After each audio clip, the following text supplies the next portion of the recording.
Welcome to the Extraordinary 10 podcast. What if the expiration date stamped on your biology was actually optional? What if the software running your body could be rewritten while you are still using it? We aren't talking about science fiction anymore.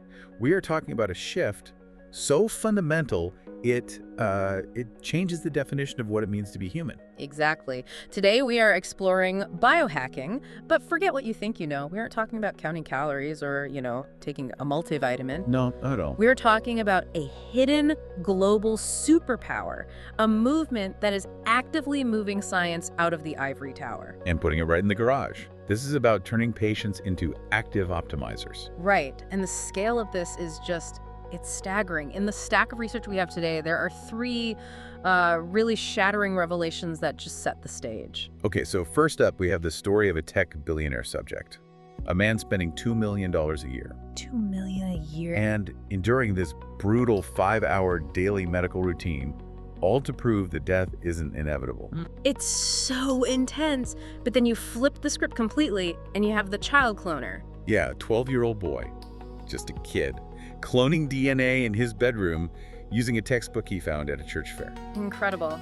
And then, maybe the most visually striking, the cyborg activist. This one is wild. Yeah. A man who implanted an antenna directly into his skull. Not to make phone calls, right? No, not at all. It was to physically hear color and receive satellite data directly into his brain.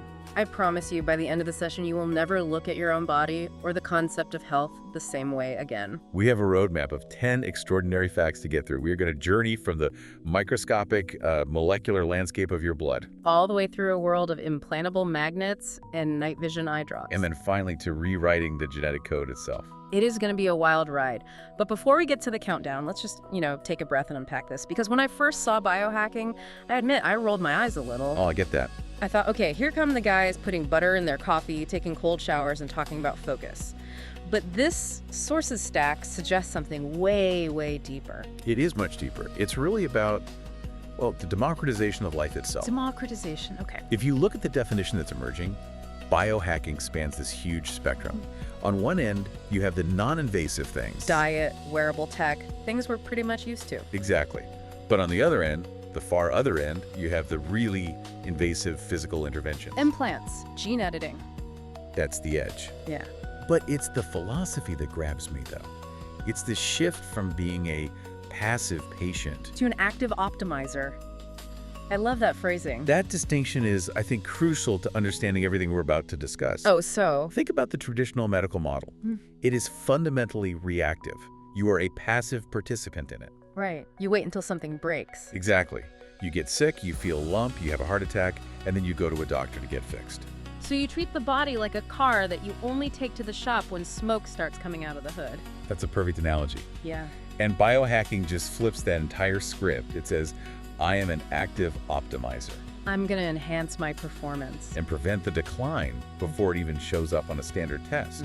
It's about maintenance, optimization, and pushing the boundaries of what the machine can actually do. And it feels like there's a real punk rock spirit to it. We have a lot of material here on Dr. Josiah Zayner. He seems to be the patron saint of this garage science movement.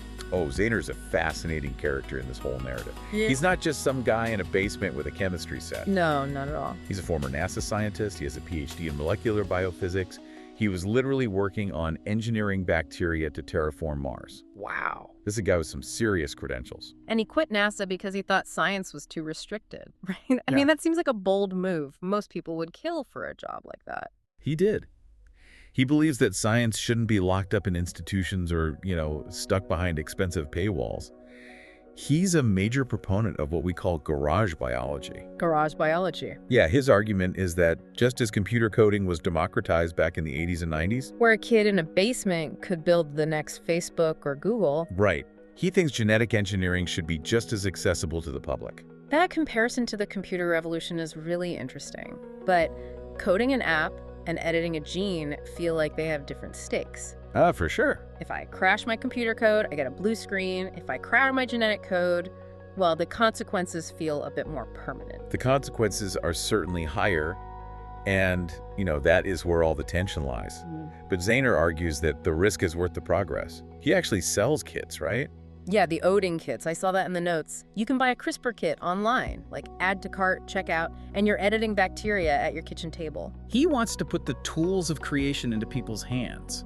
It's controversial, sure, but it drives this idea that you don't need permission to understand your own biology. You don't need a white coat and $1 million grant to participate in science. That's the idea. Which is terrifying and exhilarating at the exact same time. That's the nature of a frontier. All right, are you ready to see the world differently? Let's start the clock. We're officially starting the clock. You might think you know the basics of this subject, but the reality is much bigger than you imagine. Let's start with the true scale. Fact number 10. Fact number 10 is the biological age gap. This one really stuck with me because we're so obsessed with birthdays, we count the candles, we celebrate the number, we dread the milestones. Well, you. But according to these sources, that number is basically a lie? Or at least it's not the whole story. It's not a lie, but it is an incomplete truth. That number on your birth certificate, that's your chronological age. It's just how many times the Earth has gone around the sun since you were born. It's the cosmic odometer. It tells you how long the car has been on the road. Okay, but fact number 10 introduces biological age. Which is the actual condition of the engine. Got it. Precisely. It's the rate at which you are aging at a cellular and molecular level. And here's where it gets fascinating. You can have two people who are both chronologically 50 years old. They went to high school together, they celebrate their birthdays on the same day. Right. But inside, they're completely different. Okay, let's use the visual from the source material because this helped me visualize it perfectly. The blood vials. The blood vials. I want you to imagine you are standing in a high-tech lab. You are holding 2 vials of blood. One is from Bob, who is 50. One is from Steve, who is also 50. To the naked eye, holding those vials up to the light, they look identical. It's just dark red liquid and clear glass. You cannot tell the difference. You could shake them, weigh them. Yeah. They look the same. But then we look closer.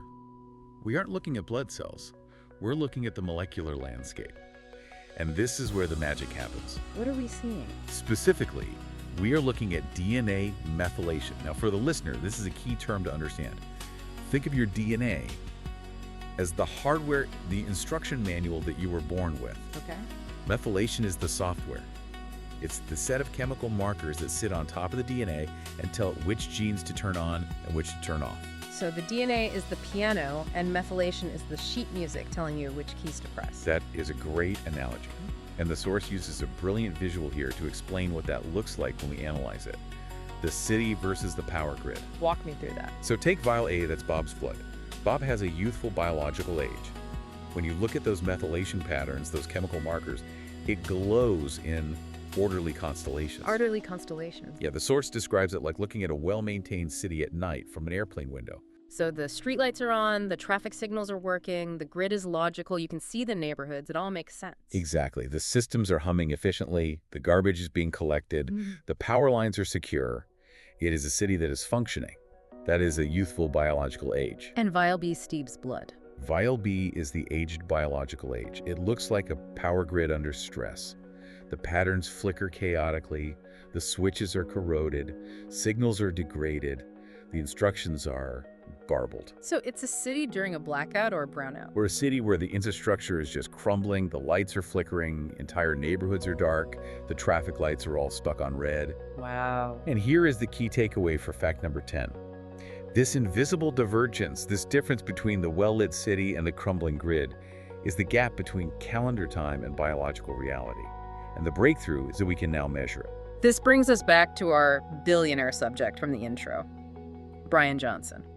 This guy is the poster child for measuring this gap, but looking at the sources, is he a pioneer or is this a cautionary tale?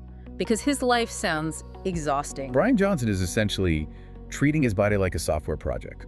He calls it Project Blueprint. And to your point, it is extreme. He isn't just trying to be healthy, he's trying to solve a problem. Our goal is, well, it's audacious. He wants to become the most measured person in history. To answer a fundamental question. Right. Is death inevitable?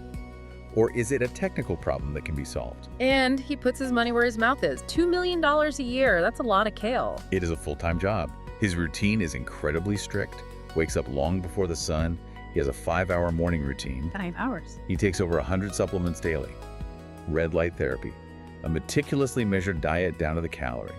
He eats his final meal at something like 11:00 a.m. But he's not just doing it to feel good, right? I mean, lots of people eat clean and jog. What makes Johnson different is the data. That's the differentiator. He doesn't guess. He doesn't say, I feel energetic today. He measures organ age. He looks at the biological age of his heart, his liver, his skin versus his actual age. And what's the claim? The claim is that he has slowed his pace of aging significantly. He claims to have reversed his biological age. So chronologically, he's getting older, but biologically, the city lights are coming back on? That is the claim. He is repairing the power grid faster than time is degrading it. He's essentially acting as the city planner, fixing the potholes and replacing the bulbs before they burn out. Okay, but here's the question I think everyone listening is asking. I certainly am. I don't have $2 million a year. I definitely don't have 5 hours every morning to do red light therapy and take 100 pills. Right. I have a job. I have a life. Is fact number 10 only for tech tycoons? Is this just a rich person's game? This is where the deep dive gets really interesting for the rest of us. Because you're right, if this is only for billionaires, it's just a curiosity. But the sources highlight a story about a guy named Nick Tucker. The ordinary guy. I like Nick already. Right. He's a podcaster, actually. Not a billionaire. Yeah. He doesn't have a team of doctors living in his house. He decided to try Johnson's blueprint protocol, but he customized it, and he only did it for a month. Just 30 days. Just 30 days. But what happened? Did he just get tired and quit? The results were actually shocking. In just 30 days, he reversed his overall biological age from 36 to 33. Wait, he shaved off 3 years in 1 month. That's wild. 3 years of biological damage repaired. He lost 20 pounds. But look at his blood markers. That's where the hard data is. Okay. His triglycerides, that's the fat in your blood associated with heart disease, dropped by about 77%. 77. And his LDL cholesterol, the bad cholesterol, fell by about 27%. That is massive, and that's without the $2 million. He spent money on supplements and high-quality food, sure, but not millions. The implication here is huge.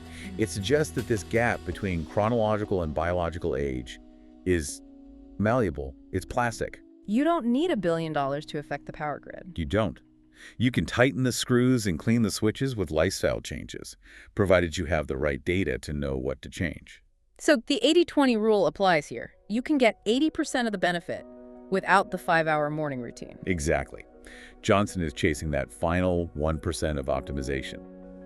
But for the average person, simply cleaning up the diet and sleep hygiene, the low-hanging fruit, can turn the lights back on in the city. But getting that data is the hard part, right? Most of us just go to the doctor once a year, get a blood test, and they say you're fine or your cholesterol is high. That's not exactly a high-definition map of the city. And that is the problem with the current system. That is a snapshot. Imagine trying to understand a whole movie by looking at one single frame. Right. That's what an annual physical is. You walk in, they take a picture and say, looks good. Meanwhile, the other 364 days of the movie could be a horror film, and they'd never know. They weren't watching. Exactly.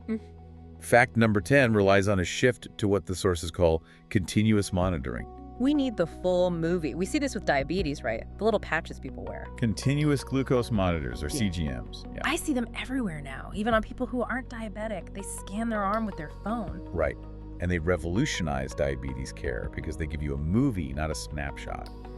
You can see exactly what that bagel did to your blood sugar in real time. You eat the bagel, 15 minutes later, you see the spike on your phone. That is a feedback loop.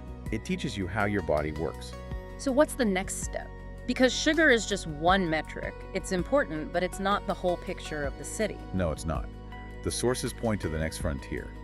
Continuous protein monitoring, or CPM. Protein monitoring. Why proteins? I usually think of protein as just something I eat in a shake after the gym. Well, in biology, proteins are the workers. They're the structural elements, the signalers, the enzymes. Nearly everything your body does involves proteins. Okay. So imagine wearing a sensor that tracks inflammation markers like CRP or IL-6 in real time. Inflammation is the big buzzword these days. Everyone is trying to lower it. It is, because it's the root of so many diseases. So imagine you're sitting at your desk and your watch pings you. It says, hey, your inflammation markers just spiked. And you'd realize it's because you're stressed, or maybe you ate something your body hates. Exactly. Or tracking proteins that indicate heart stress. Troponin, for example. So instead of waiting for the heart attack to happen, You see the protein spiking weeks before the event. you see the wear and tear accumulating on the power grid while the lights are still on. You see the switch starting to corrode before the blackout even hits. This is that shift from reactive to proactive we talked about at the start. It's the difference between calling the fire department when the house is burning down, which is what a heart attack is. Versus having a sensor that detects the wiring getting hot inside the wall before a spark even flies. Exactly. It fundamentally changes the relationship you have with your body. It turns it into an engineering problem rather than a twist of fate. It does, and philosophically, that's the core of fact number 10. If we can measure the power grid of our cells with this level of precision, And if we can verify that interventions, whether it's diet, sleep, or supplements, are actually repairing that grid, then we can maintain the city indefinitely. theoretically, it challenges the definition of what it means to be old. If your biological age is 25, if your grid is lit up and functioning perfectly, does it matter that your driver's license says 70? That's a wild thought. It really decouples the passage of time from the degradation of the body. It does. It makes you realize that aging isn't just this inevitable slide into decline, it's a collection of processes. And if you can measure them, you can manage them. Management is the key word. We are moving from mystery to management. We are moving from, I hope I have good genes, to I am managing my genetic expression. That foundation is mind-blowing, but it only scratches the surface. To really understand the scale of what we're dealing with, we have to look at fact number 9, which takes this concept into a completely different dimension. Okay, let's now focus on fact number 9. We are moving deeper into our countdown. Let's dive into fact number 9. We are indeed. And honestly, this is the specific point in our list where we leave the comfortable, safe world of wellness behind. Fact number 9 is genetic and DIY biology experiments. So just to set the table here, we aren't talking about taking a cold plunge or, drinking mushroom coffee anymore. Far from it. See, when most people hear the word biohacking, they think of diet tweaks. Maybe like wearing a glucose monitor. Right, lifestyle stuff. Exactly. Fact 9 is about molecular manipulation. I mean, we're talking about people in garages and basements hacking the actual source code of life. Source code is a heavy term. That implies you could rewrite the program. And looking at the sources we have for this, deep dive profiles on figures like Dr. Joe Zahner, articles on consumer biotech, it paints a picture that is equal parts fascinating and, frankly, a little terrifying. It really is the Wild West of science. You have this movement that believes biology shouldn't be locked away in, billion-dollar pharmaceutical labs. The central idea here is that anyone with the right knowledge should be able to experiment on their own DNA. Which sounds like the plot of a sci-fi movie that usually ends with, well, something bad happening. But before we get into the safety of it all, we have to understand the motivation. Who are these people? You mentioned Dr. Joe Zahner. That name is everywhere in these documents. Zahner is arguably the face, the voice, and the spirit of this entire DIY revolution. And what makes Zahner so interesting and maybe so dangerous to the establishment is the pedigree. This isn't just some random person with a chemistry set. Okay, so what's the background? Zahner has a PhD in molecular biophysics and was a researcher at NASA. NASA, that's the pinnacle of institutional science. You don't get much more establishment than that. What was Zahner doing there? Synthetic biology, specifically engineering bacteria that could potentially terraform Mars. Okay, stop. That sounds like the coolest job description I have ever heard. I engineer bacteria to make Mars livable. Why on earth would anyone walk away from that? That's the exact question I have. But in interviews, Zahner is very clear about the frustration. NASA, for all its prestige, is a massive government agency. It's bureaucratic, it's slow. Zahner felt the pace of innovation was just glacial. There's a distinct feeling of, I want to do science now, not fill out paperwork for 3 years just to order a pipette. So it's the classic startup mentality clashing with the establishment. Yeah. But instead of building an app, Zahner wants to build organisms. Exactly. So Zahner leaves NASA and founds a company called the Odin. And in true disruption fashion, where do you think it's based? Please tell me it's a garage. It is absolutely a garage. A garage biotech company. That is. It's almost a cliche, but it fits the narrative perfectly, doesn't it? It sounds absurd, but think about the 1970s. You had Steve Wozniak and Jobs in a garage soldering chips for the Apple I. Back then, computers were these huge mainframes. The idea of a personal computer in your home was laughable. And Zahner uses that exact analogy. Yes, the goal is to do for biology what the Homebrew Computer Club did for computing. They call it consumer biotech. Moving biology from the ivory tower to the kitchen table. And the Odin started selling, what, CRISPR kits? Through the mail? That is exactly what we're talking about. But, and this is a really crucial distinction, there's a massive difference between what these kits do in a petri dish and what biohackers are trying to do to themselves. Because modifying a bacteria to glow in the dark is one thing. It's a whole different ballgame from modifying a human being. Right. And this leads us to the first major experiment in our sources that really put this on the map. It involves frogs, a nickname Sick Boy, and the quest for massive muscles. I remember reading this. This is the bodybuilder frog experiment. It is. So Zahner and the team wanted to test a theory about muscle growth.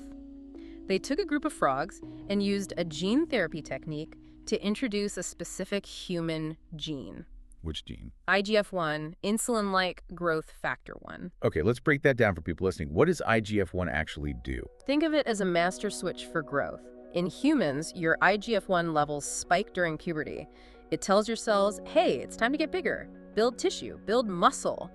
It's highly anabolic. So they want these frogs to get a huge dose of this growth hormone. How did they get the gene inside the frog? You said they didn't use CRISPR for this one. Right, and this is a really important technical point. Yeah. The media loves to show CRISPR for everything, but Zahner points out that CRISPR is actually a pretty poor tool for this specific kind of hacking. Why? I thought CRISPR was the magic wand of genetics. It is, but think of it like a word processor that can find one typo in a book, erase it, and rewrite it permanently. That's great if you are an embryo, a single cell. You edit that one cell, every cell that comes after it has the edit. But if you're an adult, You have trillions of cells. exactly. If you use CRISPR on your arm, you might only edit, 1% of the cells. It's like correcting one typo in a library full of books. It's not going to change the story. So if CRISPR's the wrong tool, what did they use on the frogs? They use something called a DNA vector. Think of it less like rewriting the book and more like slipping a little post-it note into it. The temporary instruction. Yes, you inject a piece of DNA that the cells just sort of pick up. They read the DNA, see the instruction for IGF-1, and start churning out the protein. It doesn't change the frog's genome permanently, but it forces the cells to act differently for a while. And the result was Sick Boy. Sick Boy was the nickname for the standout frog, and the results were, well, you can see the pictures. This frog grew almost twofold compared to the others. It was huge. A frog with double the muscle mass. Incredible. Yeah. But obviously the goal isn't to create champion amphibian bodybuilders. This is a proof of concept for humans. It brings us directly to the concept of gene doping. If you can do this to a frog with a simple injection, why not an athlete? That's a scary thought for professional sports. It's a regulator's nightmare. Because remember, this isn't permanent, it wears off. Zahner claims the efficiency of this vector method is like 20 or 30% compared to CRISPR's 1%. An athlete could get a massive physiological boost. And because it's a protein your own body is producing, based on that post-it note instruction, would it even show up on a drug test? That is the billion-dollar question. It creates this massive gray area. You're turning your own body into the drug factory. The protein is human. It looks like your protein. But Zahner didn't stop at frogs. We have to talk about the moment that really put this whole movement on the map. The conference. San Francisco, 2017, a biotechnology conference. The room is full of CEOs, researchers, investors, the suits of the industry. And Zahner walks on stage, pulls out a syringe, and injects a CRISPR concoction directly into their own forearm. Just right there. In front of everyone. Live on stage, it was pure theater. What was in the syringe? This time it was CRISPR. The idea was to try and knock out the myostatin gene. Okay, another one to define. IGF-1 is the gas pedal for growth. What's myostatin? Myostatin is the brake. It's a protein that tells your muscles, okay, that's enough, stop growing. Evolution put it there so we don't become so muscle-bound that we can't move. But I've seen those Belgian blue cattle that look like they're just pure muscle. They lack that gene, right? Exactly. Those cows have a natural mutation where the myostatin brake is cut. So Zahner's theory was, if I use CRISPR to cut the brake in my arm, the muscle should just grow unchecked. So did it work? Does Zahner have one Popeye arm now? No. And to be fair, Zahner later admitted they knew it wouldn't. The dose was way too low. But the point wasn't to get swole. The point was to shock people. It's a stunt. It was performative science, a social experiment. The message was, look, I can edit my own DNA. The sky didn't fall. This technology is here. It's accessible. It's almost like a punk rock ethos for molecular biology. Here's 3 chords, go start a band. Zaner is saying, here's a pipette, go start a lab. That is the perfect analogy. And it worked. The New York Times, Time Magazine, Netflix, they all covered it. It forced the conversation, but it also terrified a lot of people. Which brings us to the safety aspect. Yeah. Because injecting your arm is one thing, but here is where things take a sharp turn from the futuristic to the visceral. I think I know where you're going. You're talking about the microbiome transplant. The DIY fecal transplant. We have to go there. We do. And to understand this, you have to know that Zaner isn't just a futurist. Zaner was a patient.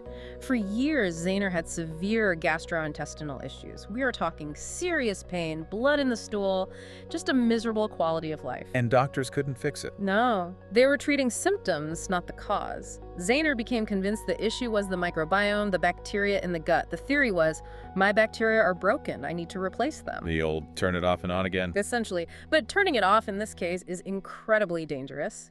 Zaner decided to perform a full-body microbiome transplant. And this wasn't in a sterile hospital, it was in a hotel room or an Airbnb. Walk us through this, because this sounds like something that could kill you. It absolutely could. Step 1, take a massive course of antibiotics. The goal is to completely wipe out your existing gut bacteria. Just nuke the whole ecosystem. So you are voluntarily destroying your own immune system and digestion in a hotel. You're leaving yourself wide open to any infection. It's incredibly high risk. Then, once the system was wiped, Zaner took samples from a healthy donor. And by samples, we mean feces. Yes. Processed into gelatin capsules, Zaner consumed these capsules to reseed the gut with the new healthy bacteria. And did it work? According to Zaner, it was a complete success. The symptoms resolved, no more blood. But what makes this science and not just some crazy story is that Zaner sequenced the DNA of the gut bacteria before and after. They tracked the data. Yes, and the sequencing showed that the donor's microbiome had successfully taken over. It actually worked. That is wild. It's terrifying, but it's impressive. It shows that for people who feel abandoned by the medical system, these DIY methods offer a strange kind of hope. And that's the core philosophical conflict of Fact 9. It's individual outcomes versus population medicine. Unpack that. Why is that distinction so important here? Well, think about the FDA. Their job is population medicine. They have to make sure a drug is safe for 300 million people. If a drug helps 50% but kills 1%, the FDA says no. They protect the herd. Right, they play the averages. But the biohacker doesn't care about the herd. They care about N1. It's, does this work for me? Zaner's argument is that if I'm willing to take the risk to fix my own body, the government shouldn't stand in my way. It's my body, my choice, but for genetic modification. Exactly. And this conflict really came to a head over something much less serious. It came to a head over beer. The glowing beer saga. I love this part of the story. It's so absurd, but it illustrates the legal gray areas perfectly. It really does. So, the Odin released a kit. It let you engineer brewer's yeast with green fluorescent protein, or GFP. Stuff from jellyfish. That's the one. It's a standard tool in biolabs. So the idea was you brew your beer and voila, your IPA glows green in the dark. Which is undeniably a cool party trick. It's fun, but the FDA did not think it was fun. They contacted Zaner and shut it down. On what grounds?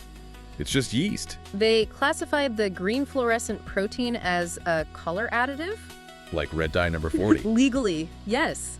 And since GFP hasn't been approved for human consumption as a food additive, they declared the kit illegal to sell for that purpose. Wow. That feels like a technicality to stop people from playing with biology. That's exactly how Zaner saw it. It was a signal that the regulatory bodies just are not ready for this. They're using 20th century laws to police 21st century tech. But I have to play devil's advocate. The FDA exists for a reason. Zaner has a PhD, but the person buying the kit might not. Aren't we opening the door for snake oil salesmen? Here, inject this DNA, it'll cure you, and it's just salt water. That is the valid criticism, and even Zaner acknowledges that risk. You already see clinics popping up in other countries promising gene therapies that are dubious. So how do you solve that? Do you ban it? Zaner argues you can't. The tech is out there. You can't put the genie back in the bottle. The argument is that the solution is education, not prohibition.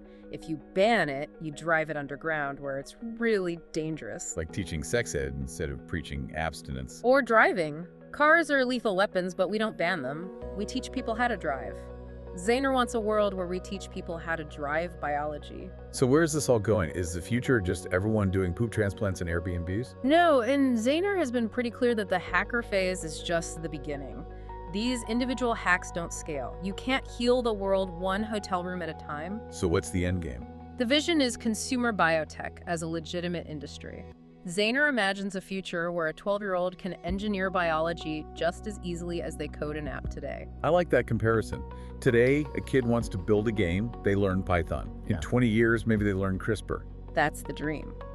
Moving from the scary biohacker label to something normal and accessible. A world where you have autonomy over your own biological code, but with tools that are reliable and scalable. It's a shift in power. For all of human history, our biology was destiny. Or at least it was the domain of gods and then doctors. Fact 9 is the moment that power started leaking out to the rest of us. It's the moment the user manual was leaked online. And we are just starting to figure out how to read it. It is empowering, it is risky, and it fundamentally changes how we view our own bodies. And that is why it's on the countdown. Because once you know you can edit the code, you can never look at life the same way again. Absolutely. So we've covered glowing beer, bodybuilder frogs, and DIY surgery. You'd think we've hit the peak of weird science. You would think, but we're not done yet. If you thought that was an outlier, wait until you hear this next one. Fact number 8 is where things get truly interesting. Welcome back to the deep dive. We are moving deeper into our countdown. Let's dive into fact number 8. Number 8. And this is really the point in the Extraordinary 10 where we officially leave the shallow end of the pool. We really do. I mean, if you've been with us for the last couple of deep dives, we've covered a lot of what I'd call, foundational biohacking. We've talked like sleep hygiene, light environment, metabolic stuff, things you can mention at a dinner party and people won't look at you like you're completely crazy. Right. They're sensible. They're about maintenance, really. Just keeping the machine running as it should. But fact number 8 is, it's different. This isn't maintenance. This is repair. And not just like normal repair, but something that feels completely ripped out of science fiction. The theme for this one is the Wolverine peptides. It's a very catchy name, and it points to some very complex biochemistry. It really sets the hook, though. I want you to just imagine for a second that you have a superhero's healing factor. You know, the guy with the claws gets thrown through a wall, stands up, and you can literally watch the cuts just seal themselves up. The Wolverine archetype. It's the ultimate biological fantasy, isn't it? Exactly. Now, we're not talking about adamantite skeletons today, but we are looking at a specific stack of compounds that biohackers claim can unlock an ability in our bodies to recover from injuries at a speed that, well, it frankly shouldn't be possible. And just to contextualize this, facts 10 and 9 were mostly about prevention, right? How to slow down the clock. Fact 8 is for the person who's saying, look, I'm already broken, I have a torn rotator cuff, a bad Achilles. How do I fix it now? It's the difference between changing your oil to make the car last longer and replacing a blown gasket on the side of the highway in a rainstorm. That is a perfect analogy. And the source material we're looking at, the Extraordinary 10 PDF, plus some really fascinating stuff on the Grindr community, shows people are taking some pretty extreme steps to be their own mechanics. Okay, so let's unpack this. We've got 2 main characters in this story. A dynamic duo. The forums call it a stack. We're talking about BPC 157 and TB 500. They sound less like medicines and more like, I don't know, droid names from Star Wars. They really do. But these are peptides. And before we get into the wild claims, I want to be clear here. We hear that word peptide thrown around in, skincare ads. But what are we actually talking about in this context? So in the simplest terms, a peptide is just a very short chain of amino acids. Think of it like a tiny little protein. If a full protein is a complex novel, a peptide is just a single sentence. Single sentence. A short, specific message that the body uses to give instructions to cells. So it's like a biological text message. It doesn't do the work itself. It just tells the cell what work to do. Precisely. Insulin is a famous peptide. Its message is lower blood sugar. But BPC 157, the one we're starting with, sends a very different message. Its message is build and repair. And this is where it got really interesting for me. The origin story of BPC 157 it's so unexpected. I had to read it twice in the source material. You'd think a super healing compound comes from I don't know, stem cells or some rare plant. Right, something exotic from a secret lab. But BPC stands for Body Protection Compound, and it's derived from a protein found in human gastric juice. Stomach acid? Stomach acid, the stuff that dissolves a steak. How on earth does a healing compound come from the most corrosive, destructive environment in the entire body? It does sound completely contradictory, doesn't it? Yeah. But if you think about it evolutionarily, it makes perfect sense. Your stomach is an incredibly harsh place. It's bathing in acid, designed to just break things down. Which means the stomach lining itself is constantly under attack. Constantly. If your stomach lining didn't have this unbelievably robust way to repair itself, minute by minute, it would literally digest itself. It would just fail. So the stomach has to be the Wolverine of all organs just to survive its own job. Exactly. And BPC 157 is, well, it's a synthetic fragment of that protective signal. It's the message that tells the stomach lining, heal the damage, keep the blood flowing, stay intact. And the biohacking community looked at that and asked a very bold question. They said, okay, if this stuff is so good at keeping the stomach from dissolving, what happens if we put it somewhere else, like in a torn tendon? Which is a massive leap. This works in my gut, so let's inject it into my shoulder. A huge leap, and that leads us to the other player here, TB500, the partner. Now, this one's a synthetic version of something called thymosin beta-4, not from the stomach, though. No, thymosin beta-4 is in almost all our cells, but you find it in really high concentrations in platelets and in wound fluid. Wound fluid, that sounds lovely. Well, it's essential.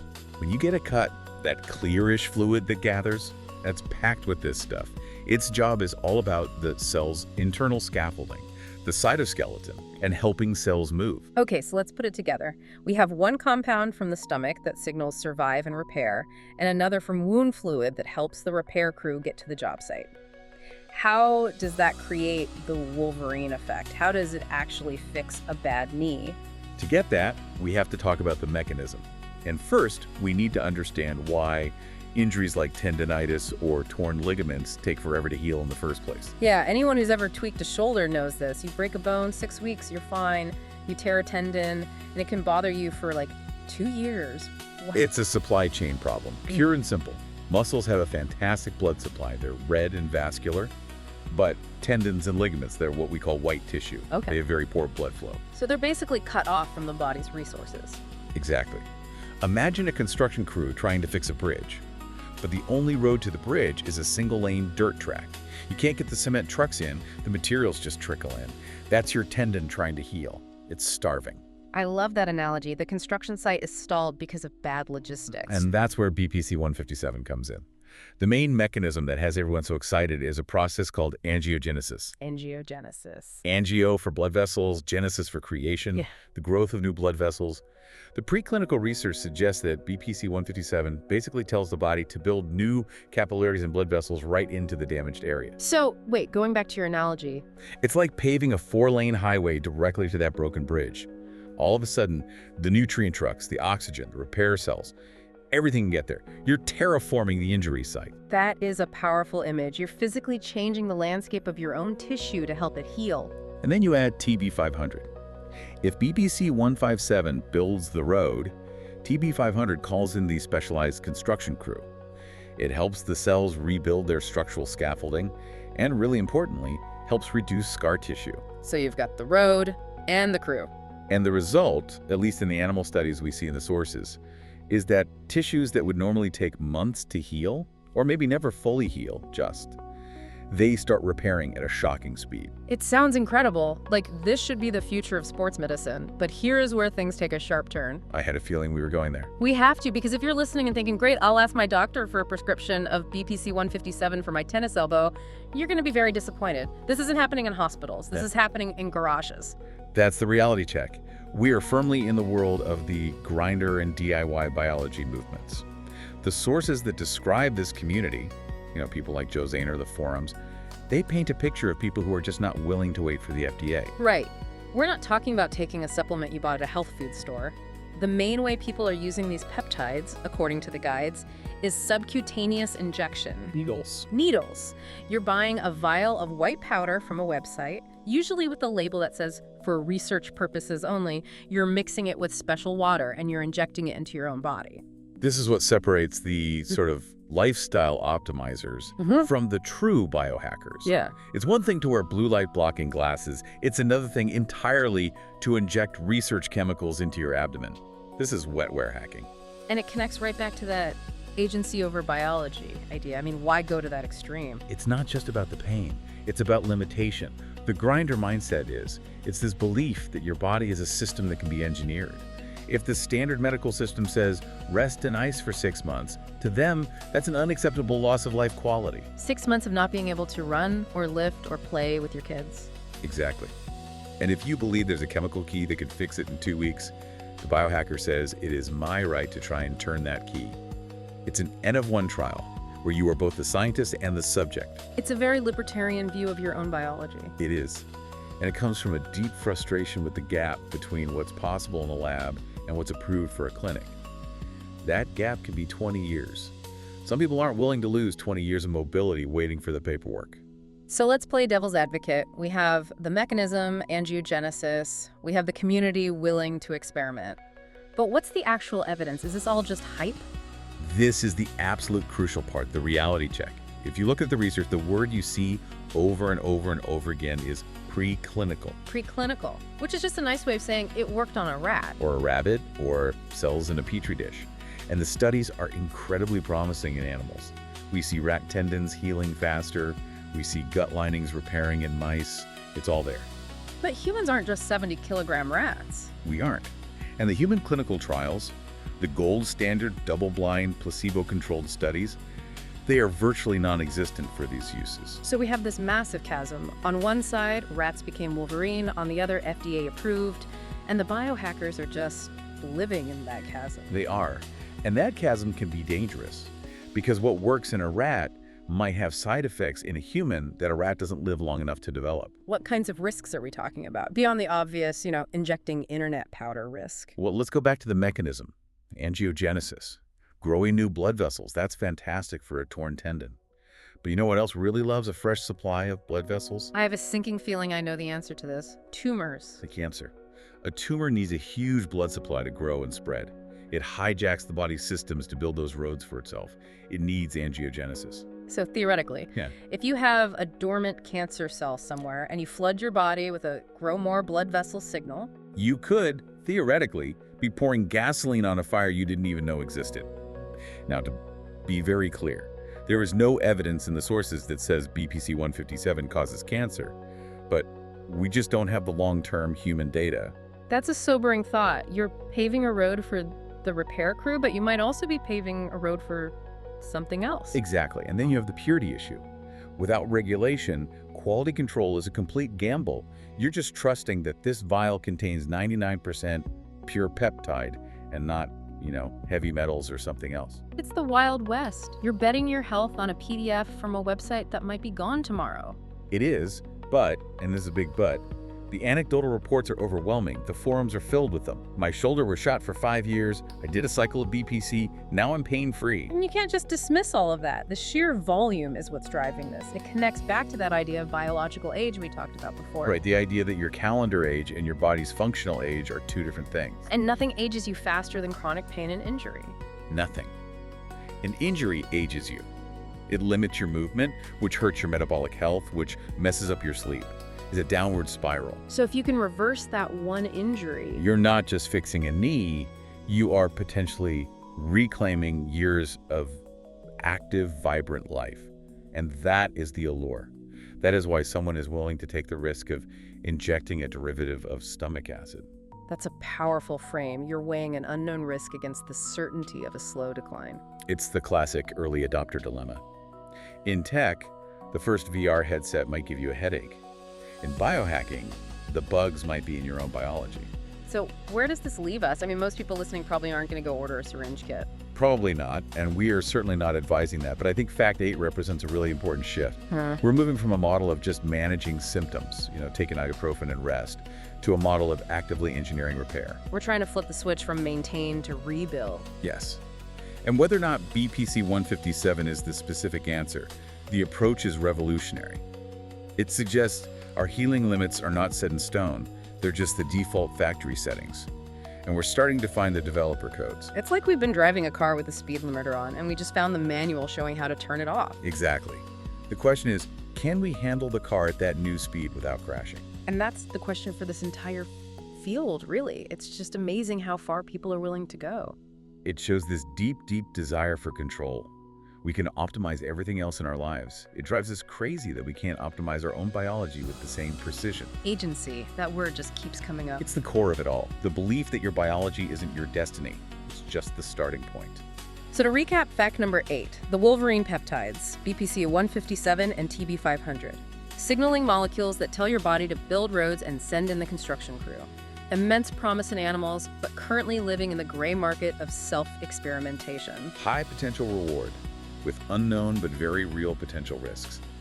It's the frontier. As always, we aren't doctors. We're just your guides through this fascinating and sometimes strange material. Please do not inject gastric juice derivatives based on what you heard in the deep dive. That is my official stance. Sound advice. But keep an eye on this space, because if the clinical trials ever catch up, this could change how we treat injuries forever. It absolutely could. It challenges that old saying that time heals all wounds. Maybe chemistry can heal them faster. Now, let's take a second to process that. If that's possible, then the next revelation shouldn't surprise us, and yet it's one of the most debated mysteries in science. Shifting gears to fact number 7. Waiting for evolution. Okay. They are actively rewriting their own biology through a practice known as biohacking. Rewriting our biology. I mean, that sounds like the tagline for a sci-fi movie, maybe the plot of a cyberpunk novel. But we're not talking about fiction here, are we? Not at all. Yeah. And we really need to clear up what that word biohacking actually means, because it gets thrown around a lot. Right. It's this broad umbrella. It's essentially do-it-yourself biology. It's the art and science of, manipulating the environment around you and inside you, so you have full control over your own physiology. So let's unpack that. Is this just some fancy Silicon Valley rebrand for diet and exercise? Because, if I eat a salad instead of a burger, I'm technically manipulating my internal environment. Am I a biohacker? That's a fair question, and honestly, that is where the spectrum starts. It ranges from those simple lifestyle tweaks, optimizing sleep, intermittent fasting, all the way to the extreme edge. And that edge is? That edge is wild. We're talking gene editing, implanting chips under your skin, really experimental procedures. It sounds like the difference isn't so much the action, but the intent behind it, the data. It is intent, but it is mostly data. The core philosophy that connects the person drinking better coffee to the person injecting gene therapy is the quantified self. The idea that if you can't measure it, you can't hack it. That's the mantra. It's this fundamental move away from being a passive patient, someone who waits until they're sick, goes to the doctor and asks to be fixed. To becoming an active optimizer. Exactly, an active optimizer. And look, this isn't a fringe subculture anymore. We saw a recent survey where 67% of people identified as biohackers on some level. 2/3. Wow. That tells me this mindset has officially gone mainstream. But if we want to really understand the potential here, what's possible, we can't just look at someone taking a multivitamin. No. You have to look at the extremes. You want to talk about the billionaire. We have to talk about the billionaire. You can't scroll through social media without seeing Brian Johnson and his Project Blueprint. He calls himself the most measured person in human history. And looking at the sheer volume of data he collects, it's really hard to argue. Yeah. Johnson spends roughly $2 million a year on this protocol. $2 million a year. I think a lot of people hear that number and they just immediately check out. It feels so inaccessible. But let's look at what he's actually doing. What does that kind of routine look like on a Tuesday? It's grueling. I mean, this is not a vacation. His day starts at 4:30 a.m. every single day. He takes over 100 supplements. He tracks over 100 biomarkers. We're talking everything from liver fat to gray matter density in the brain. And maybe the most controversial part, socially at least, is that he eats all of his meals before 11:00 a.m. He's done eating by 11 a.m. A social life must be difficult. It's certainly rigorous, but you have to understand, his goal isn't weight loss or looking good. His goal is age reversal. Right. He's 47 chronologically, but he claims his heart functions like a 37-year-old's, his skin tests like a 28-year-old, and his lung capacity is like an 18-year-old athlete. Okay, those are some bold claims, but again, the skeptic in me says, sure, he has a team of 30 doctors and a private medical suite in his house. Does this stuff actually work for a normal person? That is the multi-million-dollar question. And that's why I brought the case study of the podcaster, Nick Tucker. We can call it the Nick Tucker experiment. Just a regular guy. A regular guy. He decided to try Johnson's blueprint for just 1 month. Now, obviously, he didn't have the MRIs or the huge staff, but he followed the diet, the supplements, the exercise religiously. And what happened? The results were, frankly, startling. In 30 days, Tucker reversed his biological age, measured by DNA markers, from 36 down to 33. 3 years and a month. 3 years. He lost 20 pounds. But the stat that really stood out was his triglycerides, the fats in his blood. They dropped by 77%. 77% in a month. That's massive. You usually need serious pharmaceuticals for a drop like that. Exactly. It suggests that even without the billions, the core principles, the discipline, the data tracking, they're effective. It validates the method. So you don't need to be a billionaire, you just need incredible discipline. But Johnson represents the very clean, clinical, sort of Apple Store side of this. Right. But here is where things take a sharp turn. Right, because there's this whole other subculture that is much, much grittier. They don't want to wait for doctors, they don't care about being polished, and they certainly don't wait for FDA approval. These are the grinders. The grinders, the punk rockers of the biohacking world. And their icon is a guy named Josiah Zayner. Zayner is a fascinating counterpoint to Johnson.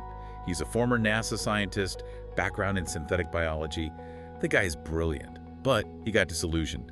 He felt institutional science was just too slow, too exclusive. So he decided to democratize it. And by democratize, you mean he literally wants to bring genetic engineering into people's garages. He founded a company called the Odin. You can go online right now and buy a CRISPR gene editing kit.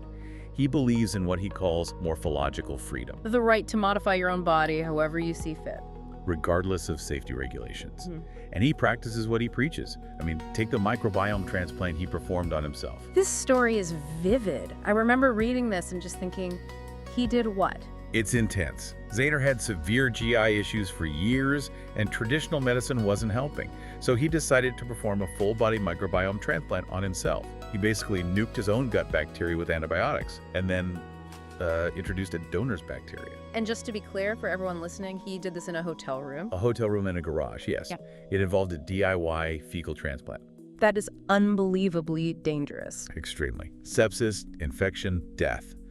But it highlights that grinder ethos.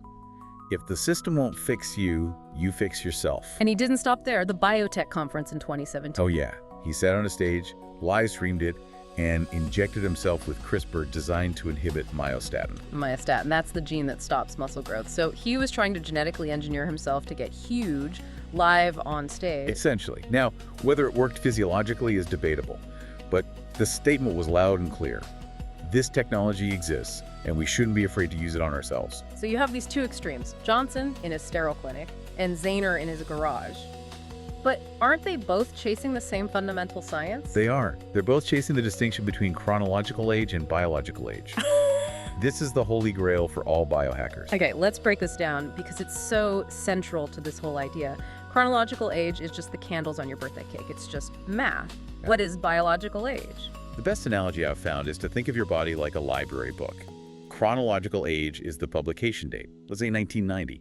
That never changes. Got it. Biological age is the condition of the book. I like that. So one copy of that 1990 book might be in a climate-controlled archive. It's pristine, looks brand new. That's a low biological age. Exactly.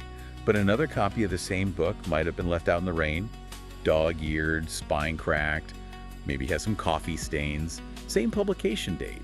But functionally, it's much older. Biohackers believe you can repair the book. But how do we measure the coffee stains? How do we know how damaged the book is? We use epigenetic clocks, things like the Dunedin pace clock. They look at DNA methylation. Methylation, define that for us. So if your DNA is the text in the book, methylation is like sticky notes and highlighter marks someone put in the margins. Okay. They don't change the actual words, but they tell the reader which paragraphs to read and which ones to skip. They're just chemical tags that turn genes on or off. As we age or get stressed, those notes get messy. The instructions get garbled. And the clock measures the messiness. It measures the messiness to calculate your pace of aging. But one of the biggest causes of that mess, of the aging itself, is something called cellular senescence. Biohackers just call them zombie cells. Zombie cells, that's very evocative. It's an accurate description. These are cells that have stopped dividing, so they're not functioning, but they refuse to die. They just sit there, taking up space and secreting all this inflammatory gunk. Like a rotten apple spoiling the whole barrel. That's a perfect way to put it. So biohackers use senolytics, specific compounds, to try and flush these zombie cells out. Yeah. But the real frontier isn't just cleaning up the damage, it's reversing it. And this gets us to the computer analogy. Right, and this is where the hacking idea really fits. Think of aging not as hardware damage, but as software corruption. Your DNA is the hardware, the hard drive. Yeah. But the epigenetic marks, the software, it gets corrupted over time. The operating system gets glitchy, slows down, apps crash. Precisely. And so scientists are looking at epigenetic reprogramming using things called Yamanaka factors. It's like reinstalling the operating system. You wipe the corrupted software, restore the factory settings, and your computer runs like it's brand new. Reinstalling the OS of the human body, that's mind-blowing. But let's be realistic, most of us aren't doing gene therapy yet. How are people tracking this stuff right now? The big tool at the moment is the continuous glucose monitor, or CGM. You've probably seen the little white patches on the back of an arm. Yeah, originally for diabetics. Right. But now biohackers use them to see how specific foods spike their blood sugar in real time. Because big sugar spikes lead to glycation, which just gums up your cellular machinery and accelerates aging. It gives you immediate, honest feedback. But there's a new technology on the horizon that goes way beyond glucose. This is the future. Continuous protein monitoring, or CPM. Why is that a bigger deal? Because right now, a blood test is a snapshot. You go to the doctor once a year, they take one vial of blood at one moment in time. It's like trying to understand a 2-hour movie by looking at one still frame. You're gonna miss the action scene entirely. You almost certainly will. A CPM gives you the movie of your health. It tracks biomarkers like inflammatory proteins or cardiac markers like troponin in real time. Troponin, that's the marker for heart damage. It is. So imagine, instead of finding out you had a heart attack after you're already in the ambulance. The sensor would detect the molecular signal, the rise in troponin, hours before the event even happens. It shifts all the medicine from reactive, treating the crash, to proactive, seeing the car swerve and hitting the brakes before it happens. That changes everything. It's like a check engine light for your body that actually works. It could prevent sepsis, monitor autoimmune flares, completely change clinical trials. It's the data stream that makes biohacking truly precise. Okay, that's the high-tech future, but let's bring it back to Earth. What are the accessible biohacks that people can actually do today? Well, it turns out some of the most powerful ones are about your environment, specifically light. The light diet. I love this concept. We think about food as a nutrient, but light is a nutrient too. It absolutely is. Right. Light signals your biology. Blue light from the sun, from your phone signals noon. It tells your brain to be awake and alert. The problem is getting that signal at 11 p.m. while you're scrolling Instagram. And there was a great analogy for this, the orchestra. Yes, it's the best way to visualize it. Your body's internal clock, your circadian rhythm, is an orchestra. It needs to play in time. Blue light at night is like a conductor storming into the hall at 11 p.m., waving his baton and screaming at the band to play loud and fast, just as they were packing up. What a chaotic image, and your cells never get to rest. It just ruins your recovery. This is why biohackers use red light. Red light sort of dims the stage, it lets the musicians leave peacefully, it supports mitochondrial health, and doesn't suppress your melatonin. So dim the lights, which leads to the next pillar, which seems almost too simple, sleep. It's the boring answer, but it's the truth. Brian Johnson, with all his millions, lists sleep optimization as his #1 priority. Blackout curtains, cool room, weighted blankets. If you aren't sleeping, none of the other hacks matter. You can't supplement your way out of sleep deprivation. What about diet? Intermittent fasting is huge. The 16.8 method is really common. But the key isn't just weight loss. It's triggering autophagy. Autophagy, that's the cellular cleaning process, right? Literally self-eating. When you aren't spending energy digesting, your body switches to cleanup mode. It scours the cells for damaged parts and recycles them. It's the night crew cleaning the office. If you're always eating, the cleaning crew never gets to come in, the trash just piles up. And finally, eating for your DNA. Nutrigenomics. This brings it all back to the beginning, understanding your unique code. Some people metabolize caffeine fast, some slow. Some respond well to saturated fat. The ultimate biohack is realizing there's no perfect diet for everyone, only the perfect diet for you. It really does come full circle to that idea of the active optimizer. You're not just eating what's on the menu, you're eating what your code demands. And that is the core takeaway of fact number 7. Biohacking blurs the line between medical patient and hobbyist scientist. It promises health span, living healthy for longer rather than just lifespan. It's about taking the pen and writing the next chapter of your biology yourself. We're halfway through, and a pattern is starting to emerge. But fact number 6 pulls back the curtain on a secret that most people walk past every single day without ever noticing. And here we are, one step closer to fact number 1. Let's dive into fact number 6. We are definitely getting into the deep end now. This is where biology starts to feel a bit like science fiction. It really does. Fact number 6 is titled The 40,000 Neuron Gut. Now, I have to admit, when I first saw this on our list, I was expecting something pretty straightforward on digestion, eat more fiber, that whole thing. Right. Trust your gut. Exactly. But looking at these neurology papers you flagged, this is something else entirely. It is. The phrase trust your gut is actually, well, it's selling the reality way short. We aren't talking about a metaphor for intuition here. We're talking about anatomy. Okay, so let's clarify that for everyone listening. When we say second brain, that's not just a cute phrase. No, not at all. It's the enteric nervous system, or ENS. And it is literally a mesh-like network of neurons embedded right into the lining of your gut. And the number 40,000 neurons, that's already a lot, but some of these newer studies you sent over suggest it could be hundreds of millions. It could be comparable to your spinal cord.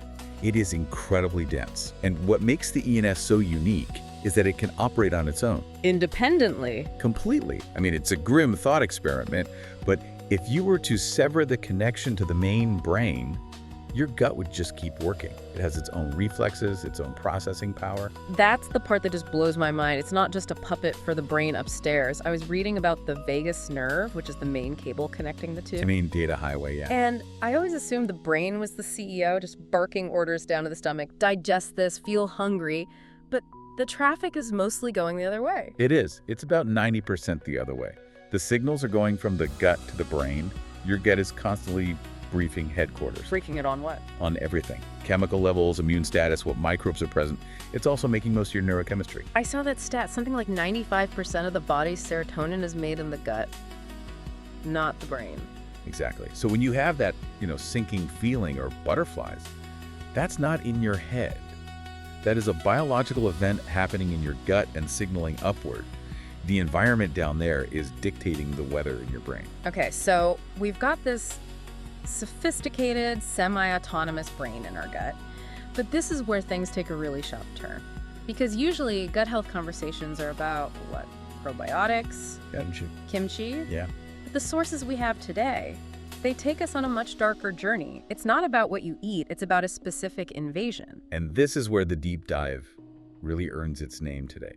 Because to understand the risk, not just to this second brain, but to the primary one, we have to go to the very entrance of the system. I'm out. We need to visualize the journey of a single pathogen. We don't want to slow this down because the mechanism it's fascinating and, frankly, terrifying. I'm ready. I've got the research on our invader right here, so where are we starting? Okay, I want you to picture the environment first, the human mouth.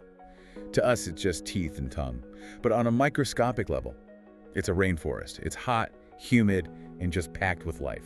Billions of bacteria. Most of them are harmless though, right? Most are just living their lives, do no harm at all. Right. But in the deep pockets between the teeth and the gums, especially if you haven't been flossing, the environment changes. It becomes anaerobic. No oxygen. And that's the breeding ground for our villain. That's the breeding ground for Porphyromonas gingivalis. Even the name sounds bad. The papers call it a keystone pathogen, which means it doesn't just show up, it actually changes the entire neighborhood to suit itself. It's an ecological engineer of disease. Precisely. Now imagine you're shrunk down, standing on the surface of a molder, a white enamel cliff. You look down over the edge toward the gum line. Okay, I'm with you. In a healthy mouth, that gum tissue is a tight pink seal. It's a biological gasket. It's designed to keep the outside world out of your bloodstream. But in the scenario we're looking at, which affects almost half of adults over 30? That seal is broken. We're talking about gingivitis. We are. The gum tissue is inflamed. It's swollen, red, and crucially, it's bleeding. You know when you see that pink in the sink after brushing? Yeah, you just think you brushed too hard. Biologically, that's a breach in the hull. That is a tear in your body's first and most important line of defense. So we have a breach. And we have our villain, P. gingivalis, just lurking in that oxygen-deprived pocket. And it's mobile. When you chew or even just brush that inflamed area, You are mechanically pushing those bacteria right into the broken capillaries. Describe that jump, because I think most of us see the mouth as separate. Mouth stuff stays in the mouth. Think of it like invaders boarding a raft on a rushing river. The bacteria slip through that tear in the gum tissue and fall directly into your bloodstream. And suddenly, they're on the circulatory superhighway. Wow. And they're being pumped by the heart, racing through the whole body. But the research points to a very specific destination. They're heading upstream. Upstream. Towards the brain. Now, for a long time, we thought this wasn't a huge deal. We believed the brain was totally protected by something called the blood-brain barrier. The BBB. I've always heard it described as the ultimate security checkpoint, the world's strictest bouncer. That's a great way to put it. It's made of cells stitched together by what we call tight junctions. Imagine a castle wall, but the stones are held together by soldiers linking arms, refusing to let anything pass. An impenetrable seal. Designed to be. It lets nutrients in, but keeps toxins and bacteria out. But here's the flaw in the design. The flaw is chronic inflammation. From the gum disease we started with. Right. That inflammation in your mouth is sending out alarm signals, inflammatory cytokines, all through your blood. And when those signals reach the blood-brain barrier, they start to wear down those soldiers' linking arms. So the soldiers get tired, they loosen their grip. Their grip loosens. The tight junctions become permeable. The wall. It develops microscopic cracks. And this is the moment of infiltration. Our P. gingivalis bacteria, which have been riding the bloodstream this whole time, see the opening. And they squeeze through. Wow, they're inside the brain tissue itself. That image bacteria from an unflossed tooth physically crawling around the neurons in your hippocampus, that is absolute nightmare fuel. It is deeply disturbing. But here's the critical part, and this is what connects it directly to Alzheimer's. It's not the bacteria munching on your brain cells that causes most of the damage. It's not. No. It's the war that starts to get them out. The collateral damage. Exactly. The brain has its own dedicated immune cells. They're called microglia. And when they detect P. gingivalis, they freak out. Yeah. They go from surveillance mode to full-on attack mode, flooding the area with inflammatory chemicals. It's like calling in a full airstrike to take out a burglar who broke into a library. That is the perfect analogy. The microglia are trying to protect you, but their weapons are indiscriminate. And in the crossfire of this chemical warfare, your delicate neurons get hit.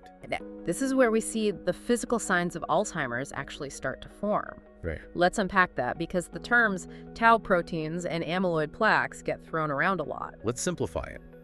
Inside every neuron, you have a transport system, like a railroad track, carrying nutrients. To keep those tracks straight and stable, you have railroad ties. Those ties are the tau proteins. Okay, so tau holds the tracks together. Correct.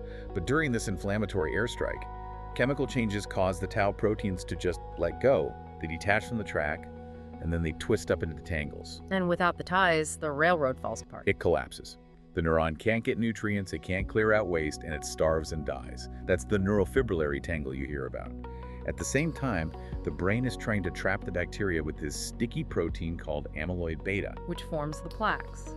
Right. It's like biological garbage piling up in the streets Yeah. because the city is under siege. So you get the plaques building up outside the neurons and the tau tangles destroying them from the inside. And this is happening in the hippocampus, the part of the brain responsible for memory. Primarily. Right. Yes. It's incredibly sensitive to this kind of inflammatory damage. So let's connect all the dots here. We started with bleeding gums, A minor issue. which let bacteria into the blood. That created systemic inflammation, which weakened the brain's fortress. The bacteria got in, the brain's immune system panicked and launched an attack that ended up destroying its own cells. And the result, 20 or 30 years down the road, is an Alzheimer's diagnosis. That's the chain of custody. And the scariest part is the timeline. This happens over decades. You don't feel your blood-brain barrier leaking. You don't feel tau proteins detaching. You just wake up one day and you can't remember where you parked your car, and by then, the damage is profound. It totally reframes oral hygiene. I mean, most people floss so they don't get cavities or bad breath, or just to avoid a lecture from their hygienist. Right. But based on this, we should be viewing it as a high-stakes neurological defense strategy. Absolutely. It's a massive paradigm shift. Yeah. We have to stop thinking of the mouth as separate from the body. The mouth is the airlock. It is a primary entry point for so many things that challenge your longevity. This brings us to the application part, especially how this fits into, say, the 2026 biohacking world. The sources aren't just saying buy some floss, they're talking about a much more high-tech approach. They are. Because in the context of modern longevity, guessing isn't good enough. The really serious biohackers are now doing DNA sequencing of their oral microbiome. I've seen these kits. You spit in a tube, mail it off, and get a full report of what's living on your gums. Exactly. They can quantify your load of P. gingivalis. It turns your oral health into a data-driven project. If your levels are high, you don't just brush more, you use targeted oral probiotics. You use specific red light therapy on the gums to reduce that inflammation. So you're treating the mouth like a garden. You're actively weeding and fertilizing, not just scrubbing the pavement. That's a fantastic way to put it. And it highlights the idea of levers we always come back to. We're looking for small inputs with huge outputs. And managing your oral microbiome is essential. It's arguably one of the most powerful levers for brain health we have. And it's accessible. I mean, we cover things on here that cost $50,000 for one treatment. This is something you can start tonight. You can. And the payoff is systemic. If you seal that breach in the gums, you stop the constant leak of bacteria and inflammatory signals. That gives the blood-brain barrier a chance to heal. Those tight junctions can literally tighten back up again. So the fortress can be rebuilt. It can. Biology wants to heal. But you have to stop the invasion at the source. It really redefines your morning routine. You're not just cleaning your teeth, you are securing the perimeter of your neural network. I love that phrase. Securing the perimeter makes me feel like I'm suiting up for battle when I grab the water flosser. In a way, you are. You're the gatekeeper. And remember, the gut is downstream. Swallowing these pathogens also disrupts the gut microbiome, which then sends its own distress signals up that vagus nerve. So the mouth is ground zero. Okay, so to synthesize this for everyone listening who might be feeling a mix of fascination and mild panic right now, what is the immediate takeaway? The takeaway is empowerment. Neurodegeneration often feels like this mysterious genetic lottery. You either get it or you don't. But this research shows a huge part of the risk is environmental and, more importantly, controllable. You have the power to close the gates. It turns a scary, abstract disease into something with a clear mechanical cause and solution. Exactly. And it shows how integrated our health really is. A dentist who spots early gum disease is basically acting as a neurologist's first line of defense. They're seeing the smoke before the fire ever reaches the brain. That is going to stick with me. I'm never going to look at a dental cleaning the same way again. It's not just about my smile, it's about my hippocampus. As it should be. Keep the gums tight, keep the barrier strong, and keep the brain safe. Well, I think we can say fact number 6 has officially changed my relationship with my toothbrush. It's just wild to think the key to protecting our minds might have been in our medicine cabinet this whole time. Sometimes the most advanced biohacks are just the basics, but understood at a much, much deeper level. We are entering the top 5. From here on out, every fact we cover is a complete paradigm shift. Let's look at fact number 5, the discovery that changed how we define life itself. Our path to fact number 1 keeps going forward. Let's dive into fact number 5.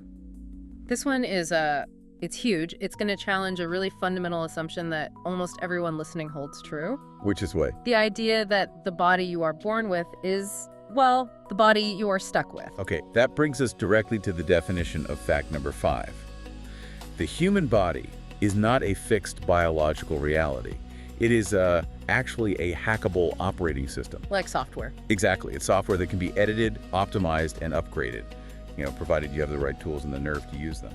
And that right there is the world of biohacking. No, I have to be honest. When I hear biohacking, my brain immediately goes to science fiction. Right. Picture a cyberpunk novel, guys in trench coats, trading robot arms in some rainy alleyway, or maybe just tech billionaires trying to upload their brains to the cloud. And look, we will get to the billionaires and the robot arms. That is definitely part of the story.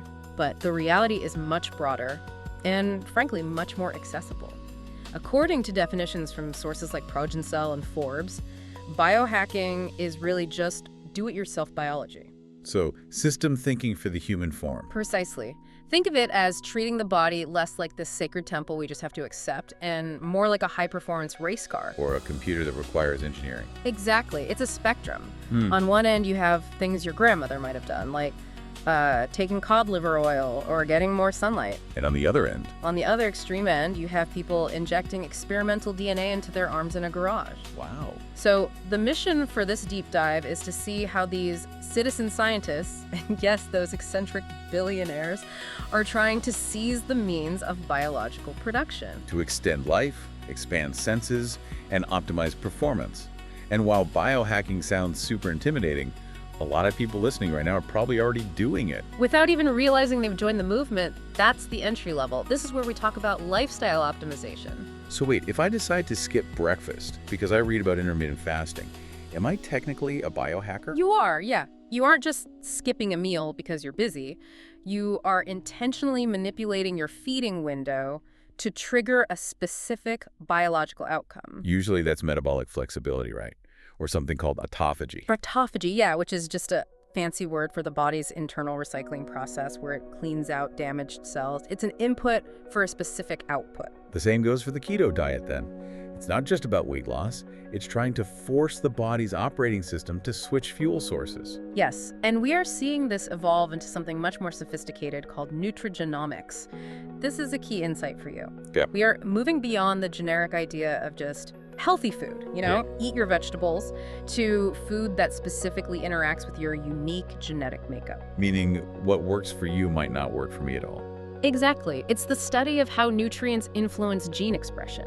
So you might eat broccoli not just for the vitamins, but because your specific DNA needs the sulforaphane in that broccoli to activate a detox pathway that's sluggish in your body. That changes the whole paradigm. It's no longer this diet is good for humans, it's this diet is code for my system. And that shift from general advice to specific data is the hallmark of the biohacking mindset. This brings us to the philosophy of the quantified self. Self-knowledge through numbers. Think about the traditional medical model. You go to the doctor once a year, they take your blood pressure, maybe run a basic panel. It's a snapshot. It's a single snapshot in time. The quantified self movement says, that's not enough. I want the movie. I want the data constantly. And we see this everywhere now. Smart watches, Aura, rings tracking sleep stages. But the sources highlight this is getting much more granular with things like continuous glucose monitors or CGMs. Yeah. CGMs are a massive trend. It's a small sensor that sticks into your arm and sends real-time blood sugar data to your phone. Originally, these were strictly for diabetics. But now biohackers are using them. Right. They use them to see exactly how a banana versus a cookie affects their personal biology. Because going back to nutrigenomics, a banana might spike your blood sugar through the roof, but barely touch mine. Right. And this leads to a concept that I think is the most important takeaway from the quantified self-source material, the N of 1 trial. Okay, that sounds super scientific. Can we break it down? What does N of 1 actually mean for someone listening? In traditional science, we rely on large clinical trials, thousands of people. The N represents the number of participants. Right, to get an average. But biohackers argue that you aren't an average. You are a unique biological environment. So an N of 1 trial means you are the only subject. You are the scientist and the lab rat simultaneously. You test an intervention in yourself, say cutting out gluten or taking a new supplement, and you rigorously measure the results. Exactly. There was a wild example in the notes about a biohacker who documented 109 blood tests over 7 years. That seems expensive Yeah. and painful. That is a lot of needles. It is extreme. But they were tracking autoimmune hepatitis. By tracking that rigorously, they could pinpoint exactly which foods or environmental factors triggered a flare-up. They had the data. There's also a guy mentioned in the archives, Thomas Blomseth Christensen, who tracked his sneezes. Yes. His sneezes. I mean, yeah. I have to draw a line here. I get tracking sleep, I get tracking steps, but if I'm logging every sneeze into a spreadsheet, I feel like I might be losing the plot a little bit. It sounds obsessive, I grant you that. He logged 50,000 observations. But his goal was to correlate sneezing fits with sleep, travel, and diet to understand his allergies. And did he? He actually found patterns he never would have noticed otherwise. The logic is, if you can measure it, you can manage it. Even a sneeze, it's about agency. Tracking your sleep is one thing, but here is where things take a sharp turn into the extreme. We're leaving the land of the casual Fitbit user and entering the world of the billionaire's protocol. Enter Brian Johnson. The tech centimillionaire who is arguably the face of extreme biohacking right now. You've probably seen the headlines or the YouTube videos. It's hard to miss him. This guy is spending something like $2 million a year on his body. But his goal isn't just to be healthy in the normal sense. He wants to outsmart time. He calls it Project Blueprint. And project is definitely the right word. He treats the human body strictly as an engineering project. Like a machine. If your car has a broken part, you replace it. If the software is buggy, you patch it. He believes the body is no different. Okay, let's give everyone a taste of a morning in the life of Brian Johnson because it sounds exhausting. He wakes up at 5 a.m. every single day. And immediately starts a cascade of interventions. He takes over 100 supplements daily. 100. I can barely remember to take a multivitamin. He also wears a red light therapy cap for 6 minutes while he flosses. That's efficient multitasking. The red light is supposed to stimulate mitochondria, the power plants of the cells, for hair and skin health. Then he does 32 minutes of something called intermittent hyperoxic training. This is interesting. It involves breathing air with varying oxygen levels through a mask. It simulates being at high altitude, then switches to pure oxygen to condition the vascular system. On top of that, his diet is a strict vegan puree. And sometimes his last meal of the day is at 11:00 a.m. The ultimate intermittent fast. And he monitors over 100 biomarkers, things like vascular elasticity and liver fat percentages. And he claims it works, right? He publishes his data publicly. He says he has the heart of a 37-year-old, the skin of a 28-year-old, and the lung capacity of an 18-year-old athlete. Which is impressive, sure. But there's always a cynicism here. We think, well, yeah, he has $2 million and a team of 30 doctors. What about the rest of us? That's the common criticism, is this accessible? But there was a really interesting test case mentioned about a regular guy named Nick Tucker. Right. He's a podcaster, not a billionaire. And he decided to try Johnson's blueprint protocol for just 1 month. Obviously without the expensive MRI machines in his bedroom, but he followed the diet, the supplements, the rigid routine. And the results were actually shocking. In just 1 month, Nick reversed his biological age from 36 down to 33. He lost 20 pounds. And his triglycerides dropped by 77%. That's a massive drop. That's a clinical grade improvement in 30 days. The data suggests that for metabolic health, yes, aggressive optimization works, but there is a philosophical question here. Which is? Johnson views the body as a technical problem to be solved. He's not trying to just feel good, he's trying to halt entropy. It's the difference between health span and the quest for immortality. It asks the question, are you living longer or are you just spending more time maintaining the machine? Right. I thought the last one was wild, but this next fact changed my entire perspective on how far people will go. We are moving from the sterile, high-tech world of Brian Johnson to the gritty, punk rock garage labs of the Grinders. Grinders. I love that name. It sounds like a faction in a dystopian video game. It fits perfectly. Grinders are the biohackers who reject institutional gatekeeping.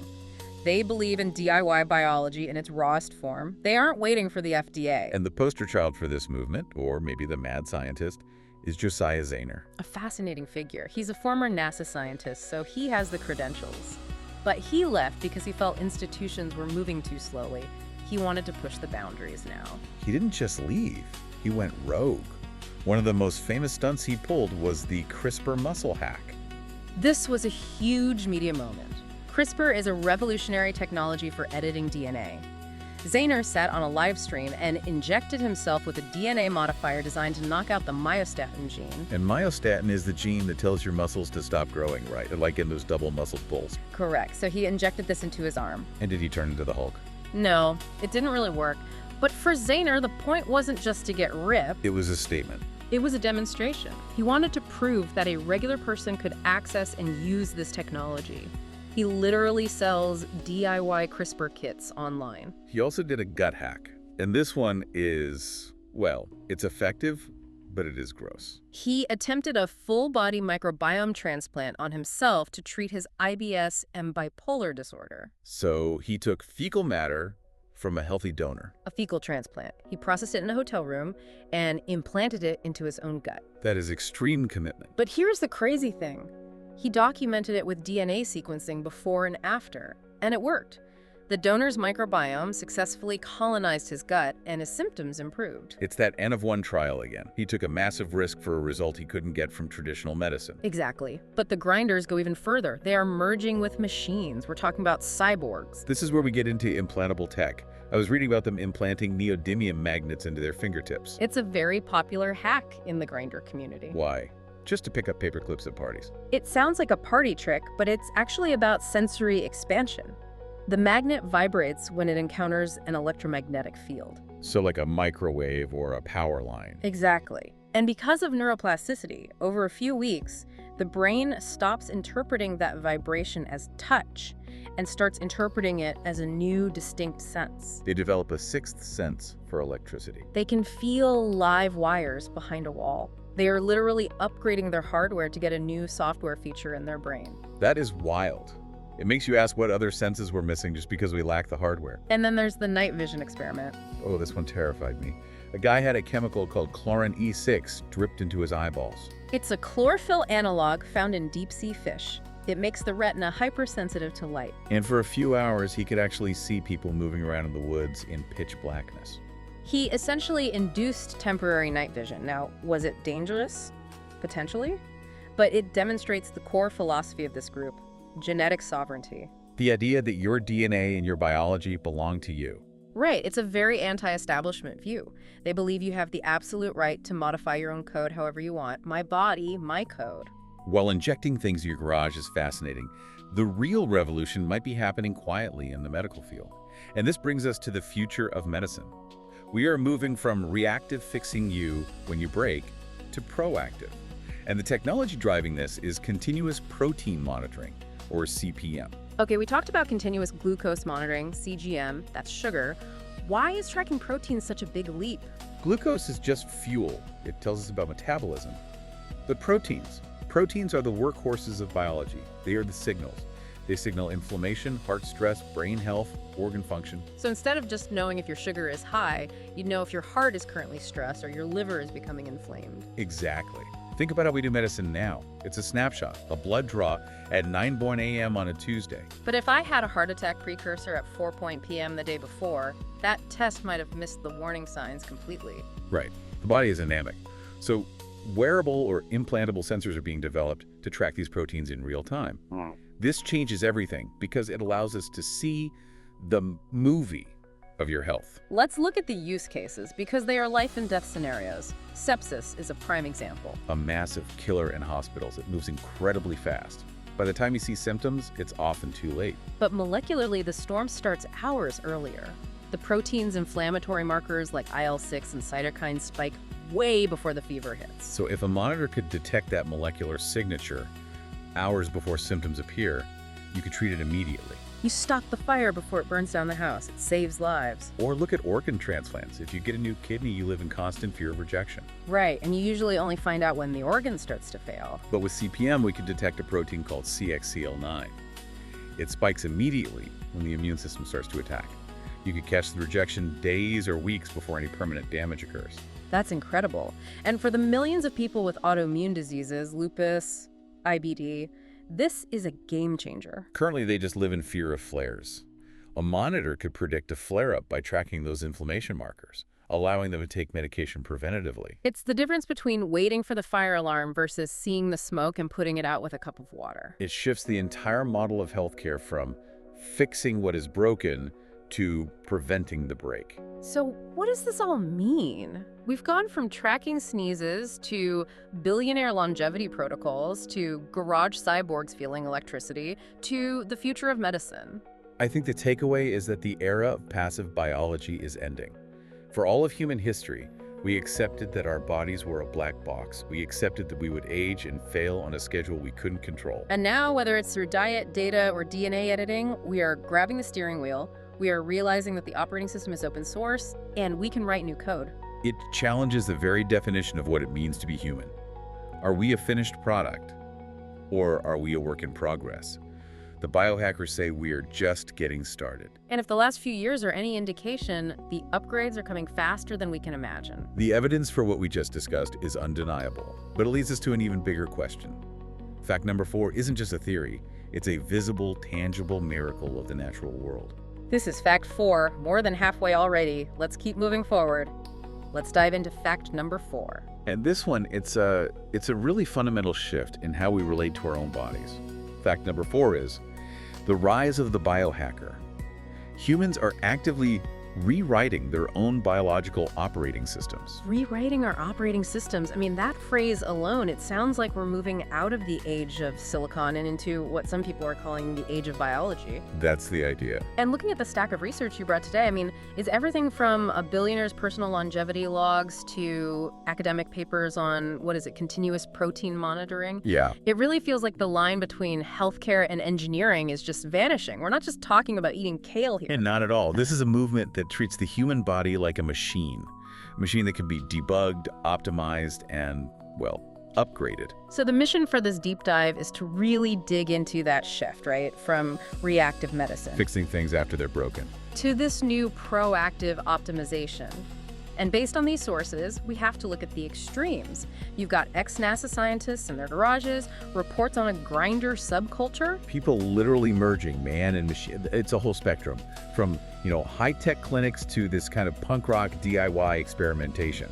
Let's start at that high-tech end then, because you can't really talk about biohacking right now without mentioning Brian Johnson. No, he's the poster child. He runs Project Blueprint. And the sources call him the most measured person in human history. I think that's probably accurate. He's treating his own body like a proprietary software project. Okay, and what does that project cost? He spends around $2 million a year. $2 million?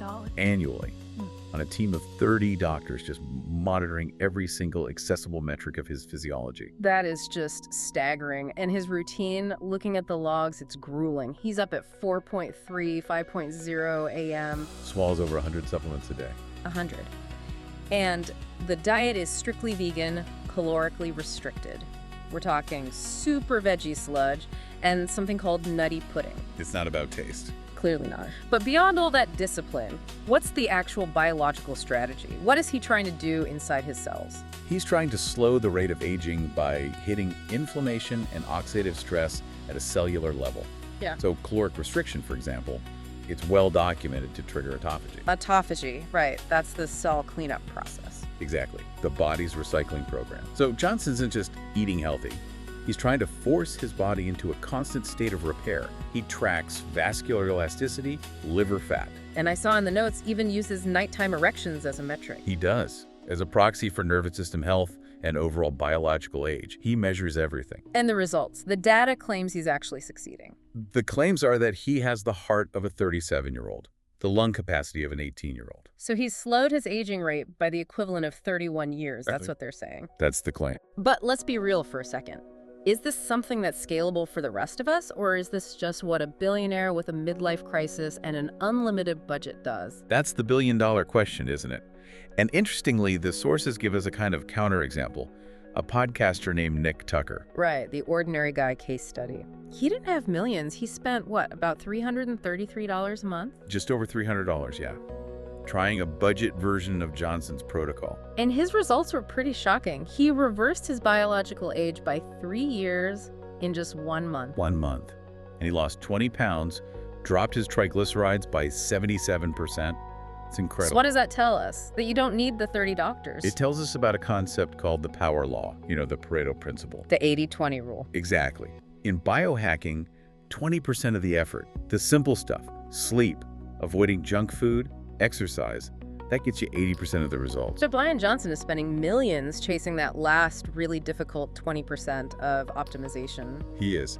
So for Nick Tucker, and for you, for me, just nailing those basics gets you most of the anti-aging benefit. The billionaire's protocol is basically a story of diminishing returns. In terms of cost, absolutely. But Johnson's real value isn't just his own life extension. It's that he's a proof of concept. He's showing that if you measure the body rigorously enough, you can actually change its trajectory. Which brings us to the method. The central idea in all of this seems to be the quantified self. What gets measured gets improved.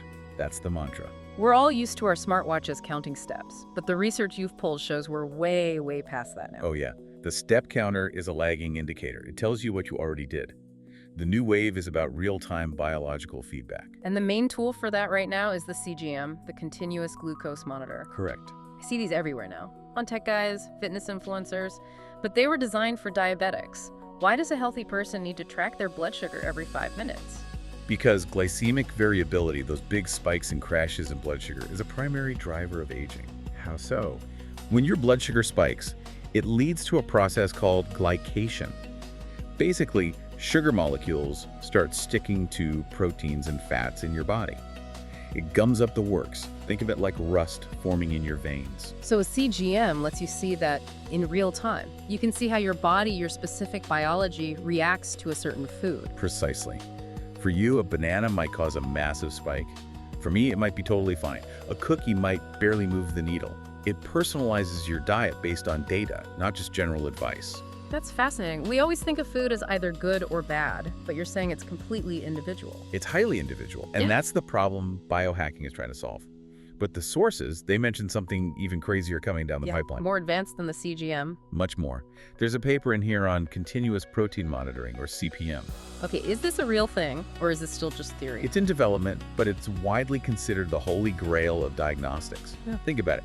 Glucose is just fuel. Right. Proteins are the machinery. They're the signals. Right now, if you think you're having a heart attack, you go to the ER, they draw blood, and you wait for a lab result. It's a snapshot of the past. And you only do it after you feel sick. Correct. A CPM sensor could sit on your skin and track proteins like troponin or IL-6 in real time. So troponin, that's the heart stress marker, and IL-6 is inflammation. Yep. So your phone could buzz and say, hey, your IL-6 is spiking, you're probably about to get the flu 2 days before you even cough. Or your troponin levels are rising, you need to go to the hospital now, hours before you feel any chest pain. That's the vision. It shifts medicine from reactive to truly proactive.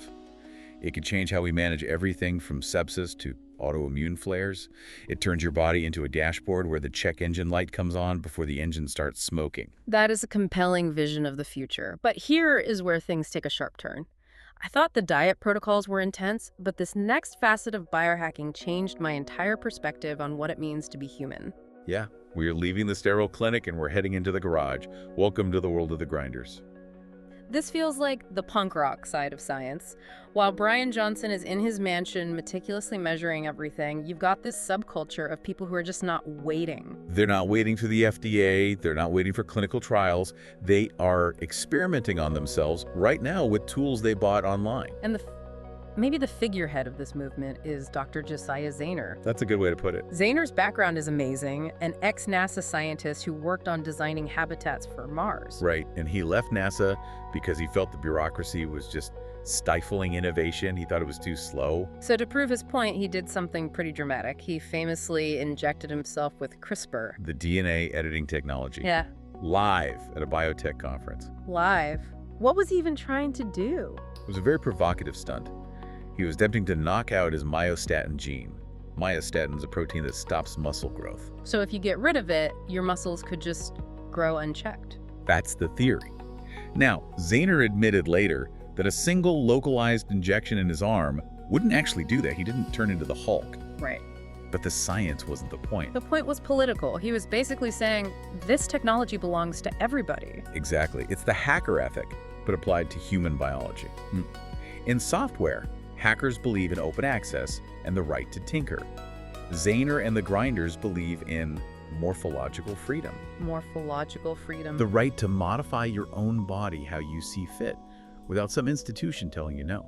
And that philosophy leads to some pretty visceral places. The sources talk about people trying to achieve sensory expansion. Yes. They describe grinders slicing open their own fingertips to implant tiny neodymium magnets. It's one of the most common cyborg mods. Yeah. The nerves in our fingertips are incredibly sensitive, so by implanting a magnet there, a person can literally feel electromagnetic field. You're kidding. So they can tell if a wire is lived behind a wall. Yes, or if a microwave is leaking. The magnet vibrates in the presence of a field, and the brain learns to interpret that as a new sense. It's not just about, opening your office door with a chip in your hand. Which they also do. Which they also do. This is about expanding the human, the sensory world that we actually inhabit. It just sounds like something out of a sci-fi novel. But then I read about the guy who injected chlorine E6 into his eyeballs. To your temporary night vision. Seriously? Yeah, chlorine E6 is an analog of chlorophyll. It's used in some cancer treatments to make cells more sensitive to light. This group theorized it could do the same for the retina. So they just dripped it into some volunteers' eyes. He did. And did it work? It worked. The reports say he could identify people standing in the woods in pitch black at distances where the control group saw absolutely nothing. Wow. But, and this is a huge but, they risked permanent blindness. The chemical is extremely toxic to the eye if you mishandle it. That brings us to a more accessible middle ground. We've got the billionaire perfectionist and the garage cyborg. But for someone listening who wants to optimize their health without millions of dollars or risking blindness, Right. the sources point to nutrigenomics. And this is probably the most practical application of all of this for the general public. Nutrigenomics is simply the study of how food interacts with your specific genetic code. So the whole food pyramid thing is basically a lie because everyone's pyramid should be unique to them. In a way, yes. A perfect example is caffeine metabolism. Yeah. The CYP1A2 gene dictates how fast your body breaks down caffeine. Okay. If you're a fast metabolizer, coffee might actually be good for your heart. But if you're a slow metabolizer, that exact same cup of coffee increases your risk of hypertension and heart attack. That explains so much why my friend can have an espresso after dinner and sleep like a baby and I'm bouncing off the walls. It's your genes. Another huge one is the MTHFR gene mutation. It affects how the body processes folate. And that's pretty common, right? About 30 to 40% of the population has a variant. They can't efficiently convert the folic acid you find in fortified bread and cereals into the form their body actually needs, methylfolate. So for them, eating a healthy fortified cereal could actually be doing more harm than good. It could be. It might cause a buildup of unprocessed folic acid. They need a specific methylated supplement. It's a simple fix, but you have to know your code. And then there's the big one, APOE4, the gene variant linked to Alzheimer's. This is where diet fads like keto can get really dangerous for some people. If you carry APOE4 variant, your body struggles with lipids, a high saturated fat diet. Bacon, butter, all the keto staples. Right. That diet, which might be great for someone else, could dramatically increase your personal risk for Alzheimer's. Nutrigenomics turns nutrition into an engineering problem. You check your specs, then you choose your fuel. We have to talk about the risks, though, because this is a picture of empowerment, but there's a definite Wild West feel to it. The FDA isn't issuing warnings against DIY gene therapy kits for no reason. Absolutely not. The human body is an incredibly complex homeostatic system. When you start pulling on one lever, whether it's with 100 supplements or a CRISPR injection, you risk unintended consequences somewhere else. The blood boy controversy is a perfect example of that. It is. That's the headline that really freaked people out. Plasma exchange. The idea of older, wealthy people getting blood transfusions from young donors. Brian Johnson's case from his own teenage son, it was based on some mouse studies that suggested it could rejuvenate tissue. It just feels vampiric. It feels like we're crossing a line from science into something else. It does. And to be fair to Johnson, he stopped doing it. The data showed it wasn't providing him any benefit, but it highlights the ethical murkiness of it all. Right. It raises that question, if this technology to extend life exists, but it costs millions of dollars, who gets access to it? You risk creating a biological caste system. Exactly. A society where the wealthy aren't just richer, they are literally biologically superior. They live longer, they're healthier. It fundamentally breaks any concept of equality if your biological operating system is determined by your bank account. And there's that other line you mentioned, the difference between therapy and enhancement. This is the real philosophical battleground. Therapy is fixing something broken, bringing a sick person back to a normal baseline. Everyone agrees that's a good thing. But enhancement. Enhancement is taking a healthy person and making them superhuman. That makes us all a bit uncomfortable. But as this technology gets better, that line is going to blur into nothing. Is preventing aging therapy or enhancement? Exactly. If aging is a disease, then curing it is therapy. If it's just a natural part of life, then stopping it is enhancement. Biohackers would argue it's a disease. They see death not as an inevitability, but as a technical problem that just hasn't been solved yet. So let's wrap this up. Fact number 4 is that we are actively rewriting our own biological operating system. We are. We're treating the body like software. We realize it has a code, that code can be debugged, and that it can be optimized.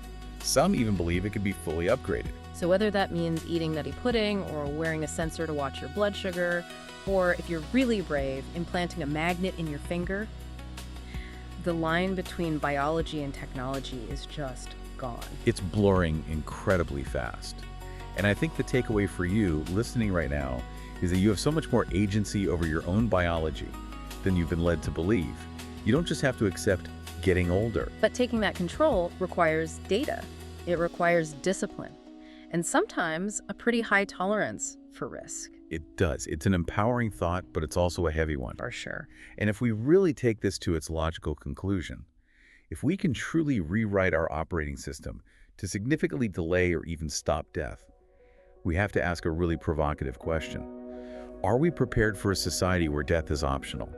And if life doesn't have an end, what does that do to the meaning of being human? I almost didn't believe this next one when I first read it. It sounds like science fiction, but as you're about to hear, in fact, number 3, the reality is even more extraordinary than the fiction.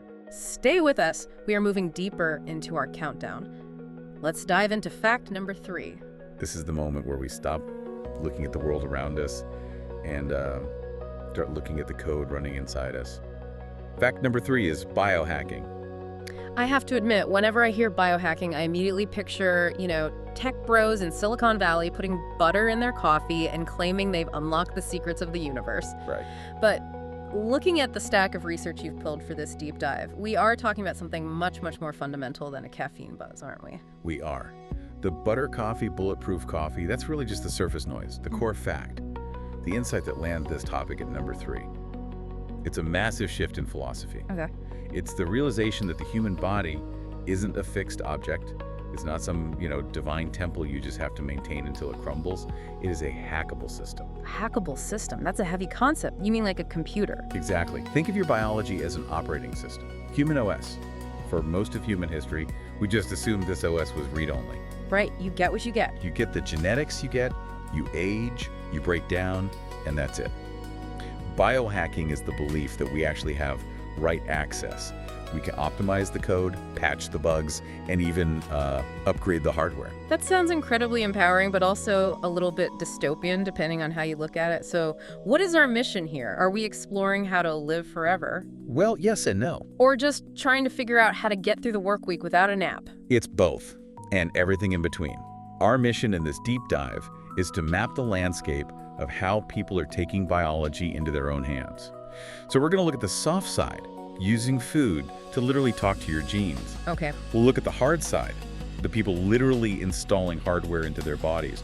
And we'll look at the billionaires trying to solve death like it's an engineering ticket. Solving death is a bold claim, and I definitely want to dig into that. But before we get to the billionaires and the cyborgs, let's start with the basics. Good idea. If I take a multivitamin in the morning, am I a biohacker? I mean, where do we draw the line between just being healthy and hacking? It is a spectrum, but the key differentiator is intent and specificity.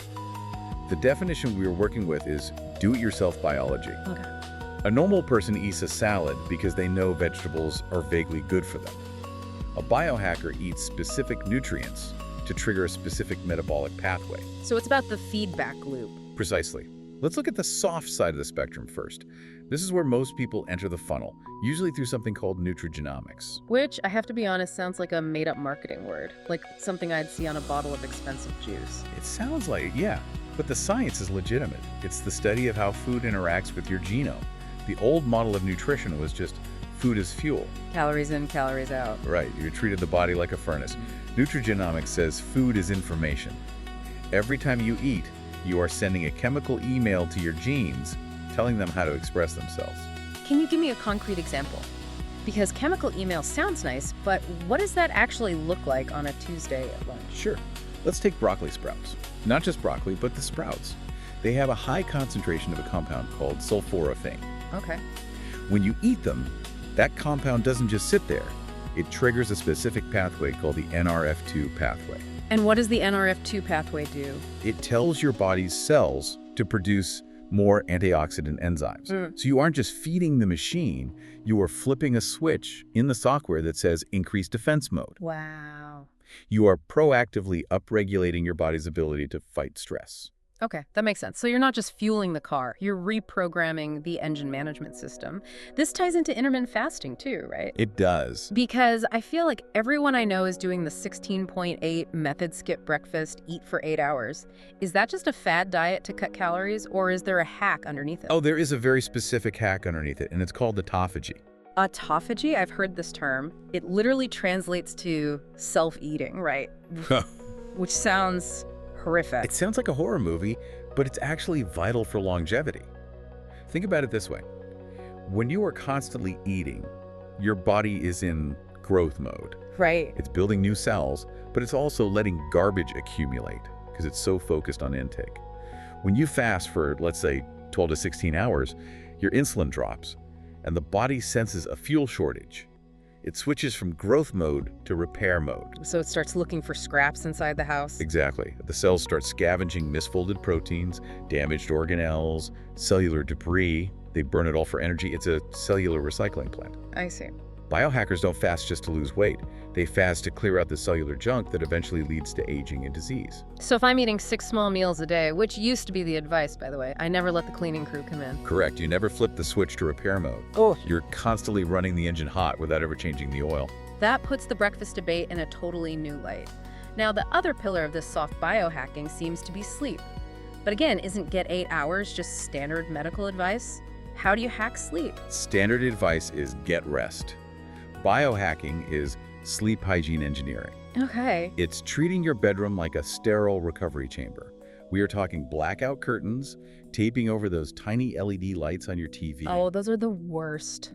and strictly controlling temperature, usually keeping it cool around 65 degrees Fahrenheit. And the blue light glasses. I see people wearing those orange-tinted glasses at night. They look ridiculous. It looks silly, but the logic is sound. Blue light, the kind from the sun and, your smartphone, it suppresses melatonin, the hormone that signals sleep. Right. If you are staring at a phone screen at 11 p.m., you are blasting your brain with a sunlight signal. You're confusing the operating system about what time of day it is. So the OS thinks it's noon, but the body is exhausted. Exactly. The biohacker approach is to protect the circadian rhythm at all costs, because sleep is when the system updates occur. Memory consolidation, hormonal regulation, physical repair. Yeah. If you disrupt the download, the patch doesn't install. Okay, I'm on board with this so far. Eat right, time your meals to clean your cells, protect your sleep. That's all very rational. It's optimizing the software we were born with. Mhm. But let's walk down the spectrum to the hard side, because looking at these notes, this is where I start to get wide-eyed. This is where we leave the realm of lifestyle optimization and enter the realm of the grinders. Grinders. It sounds aggressive. Who are these people? The grinders are a subculture who view the body explicitly as, outdated hardware. They don't want to optimize the human baseline, they want to transcend it. We're talking implants, gadgets, and garage surgery. I was reading about the North Sense in the research. Tell me about the people putting magnets in their fingertips. This is a classic grinder modification. They take a small, high-grade neodymium magnet coated in biocompatible titanium or glass and surgically implant it into the pad of a finger. Why? I mean, holding screws while you fix a shelf seems handy, but is it worth slicing your finger open? It's not about holding screws, that's just a party trick. The goal is sensory expansion. Okay. You see, your fingertips are incredibly dense with nerve endings. When you have a magnet in there and you walk near an electromagnetic field like a microwave, a running computer fan, or a live wire in a wall, the magnet vibrates. So they feel a buzz. At first, yes, Mm-hmm. it's just physical touch. But here is the fascinating part. After a few weeks of healing, the brain starts to experience neuroplasticity. Wow. It realizes this input isn't just touch, it correlates with an invisible force. The brain remaps. The users stop feeling a vibration and start perceiving a magnetic field. Wait, so hold on. They actually develop a sixth sense? Effectively, yes. They gain the ability to perceive a layer of reality that is invisible to you and me. They can walk into a room and feel that the security system is active. They can sense magnetic north. Like a homing pigeon. Exactly. They are expanding the human experience beyond what evolution gave us. That is wild. It's literal cyborg territory. But I have to ask, what is the risk here? I mean, we're talking about putting foreign objects into the body in a garage, not a hospital. The risk is high. Hmm. Infection, rejection, nerve damage. Yeah. The body generally doesn't like having rocks shoved into it. But to a grinder, the risk is the price of admission for the upgrade. It's fascinating, but it's mostly hardware. But here is where things take a sharp turn. It really does. Because some biohackers aren't satisfied with magnets. They want to rewrite the source code itself, their DNA. And you cannot talk about this without talking about Josiah Zayner. The former NASA scientist? Yes. Zayner is the poster child for punk rock biohacking. He left NASA because he felt the institutional science was too slow, too bureaucratic. He believes that the age of biology is here, and the tools of creation should be in everyone's hands. Not just academics in ivory towers. Precisely. And he proved that by doing, well, some pretty extreme things. I watched the documentary Gut Hack. He did a fecal transplant Oh, on himself in a hotel room. in a hotel room. It was just... It was visceral, to say the least. Zahner suffered from severe gastrointestinal issues for years. Conventional medicine failed him. So he decided to perform a full-body microbiome transplant to reset his internal ecosystem. That is extreme DIY medicine, but he didn't stop there. The moment that really put him on the map and terrified the FDA was the CRISPR incident. This is probably his most infamous moment. He was giving a talk at a biotech conference. On stage, in front of a live audience, he pulls out a syringe. And this syringe has CRISPR in it, the gene editing tool that wins Nobel Prizes. The very same one. He injected himself with a modification designed to knock out the myostatin gene in his forearm. And for those who don't know, myostatin is basically the brake pedal for muscle growth. Correct. It inhibits muscle size. So if you remove that stop sign, theoretically, you get unbounded muscle growth. He wanted to see if he could spur localized muscle growth in his arm. Did it work? Did he Hulk out? The results were inconclusive. His arm didn't double in size. And he later expressed some regret about doing it so publicly. Right, because it encourages people to try things they don't understand. Exactly. But the point wasn't just the muscle, it was the statement. He was showing that this technology is cheap, it's available, and you don't need a university to use it. It's democratizing science, but it also feels like giving a coddler a loaded gun. I mean, he also sells kits to make glow-in-the-dark beer. Yes, using jellyfish DNA to create green fluorescent yeast. It's whimsical, but it creates this legal headache for the FDA. They see it as a color additive. Zahner sees it as creative expression. It's amazing how he swings between let's cure disease and let's make glowing beer. But speaking of visual hacks, we have to touch on the night vision experiment. Oh, yeah. This one sounded absolutely terrifying to me. It was certainly high risk. This involved a group of grinders using a chemical called Clarin E6. It's found in some deep-sea fish and is used in cancer therapies to make cells sensitive to light. And they put it directly in their eyes. They dripped it directly into the conjunctival sac of the eye. They had to pin the subject's eyes open, almost like a clockwork orange. The idea was to temporarily alter the photosensitizers in the retina to pick up low-light signals. Did they blind him? It actually worked. They went out into the dark woods, and the subject could identify people moving around against trees in near total darkness at 50 meters. No way. People that the control group couldn't see at all. He had temporary night vision. That is incredible. But what about the next morning? He had to wear heavy sunglasses because normal sunlight would have been blinding and potentially damaging. But it proved the concept. It highlights the ethos. If the body's just a machine, why not upgrade the optics? I just want to be clear for everyone listening. Please do not pour deep-sea fish chemicals into your eyes. We are observing, not endorsing. Absolutely not. The margin for error there is massive. You could easily cause permanent blindness. So we've looked at the garage hackers, the punk rockers of biology, but there's another side to this, the side with, well, unlimited budgets. Yes.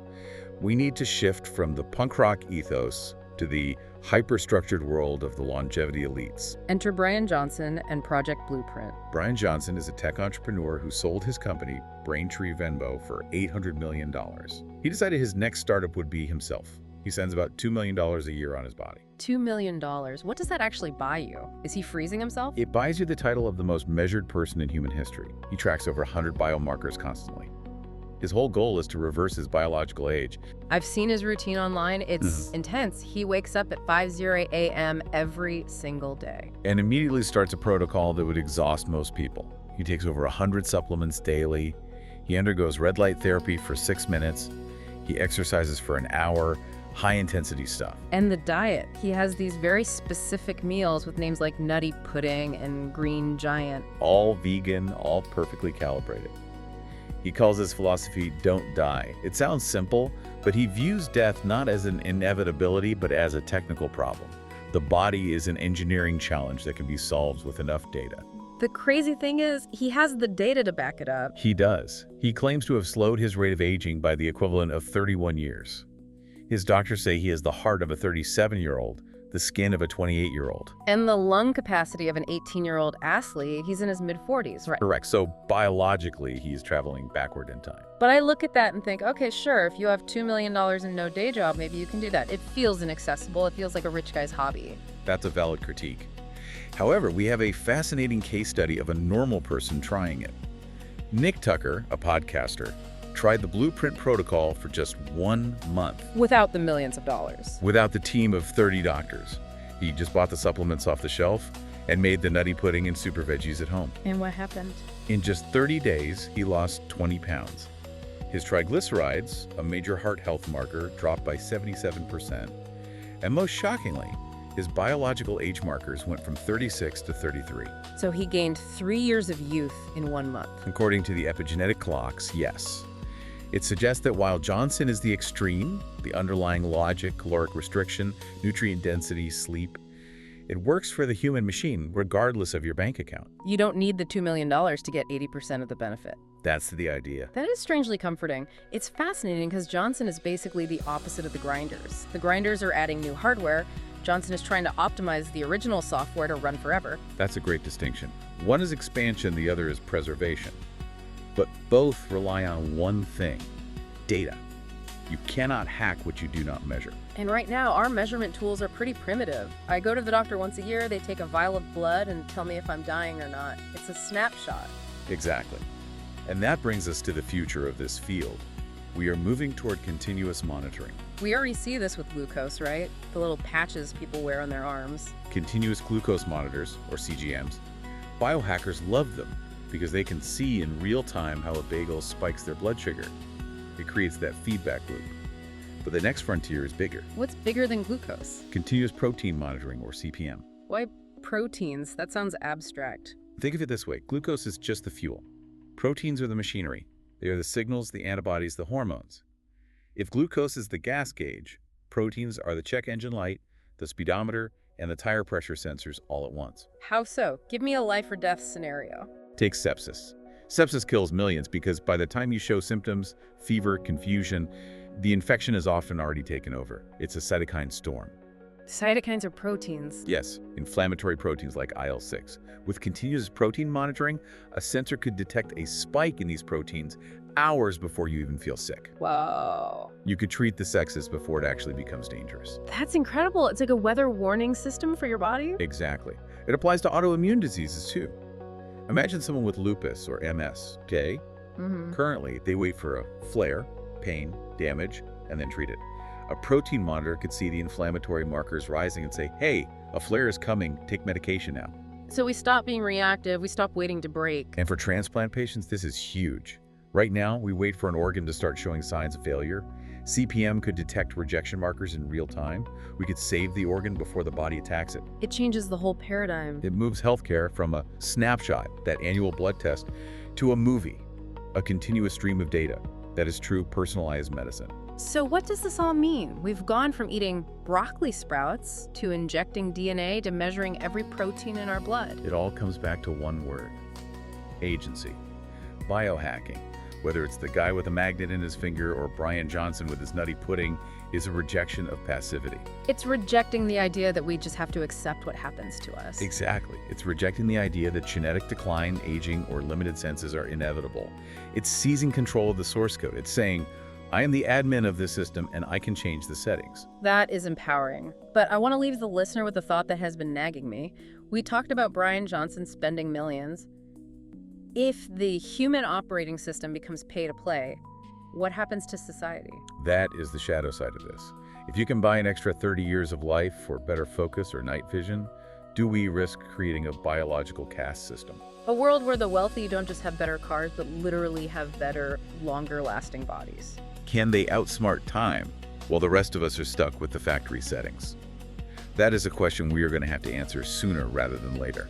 It's a massive question, and one we will be watching closely. Indeed. We are down to the final two. The tension is building because fact number 2 sets the stage for the absolute pinnacle of our countdown. This is the logic that holds the entire system together. Last fact before the big finale. We are moving deeper into our countdown. Let's dive into fact number 2. Yeah, this is a big one, and I think we really need to set the stage here. How so? Because, with all the other facts, we were looking outward.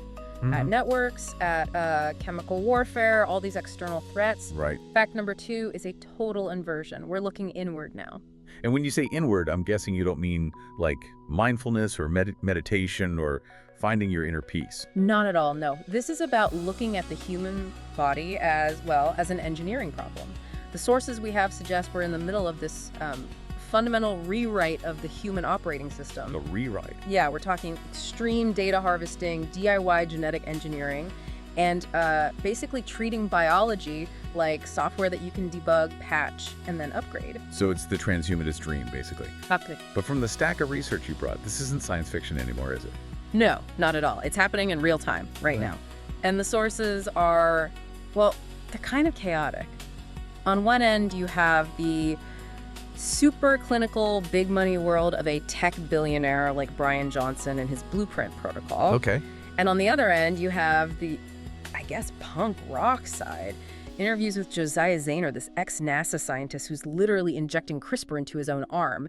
And then in the middle of all that, we have these, really dense scientific papers on things like continuous protein monitoring, which sounds dry but is actually terrifyingly cool, and then archives from the whole quantified self movement. Right. It all feels like it's trying to answer one massive question. Which is? Are we the first generation of humans to view death as optional? That's the mission for this deep dive then. Yeah. Moving from just wellness to actual modification. Exactly. Okay, death is optional sounds a bit like marketing hype. Yeah. But let's start with the guy who's basically made it his business objective, the most measured human being in history, Brian Johnson. Right. Brian Johnson. He made his fortune selling his payment company, Braintree, to PayPal. But his job now, his full-time job, is his own body, Project Blueprint. And he spends $2 million a year on it. Roughly, yeah. Most people would buy a yacht. He's buying better organs. Essentially. But the fascinating part isn't the money, it's the method.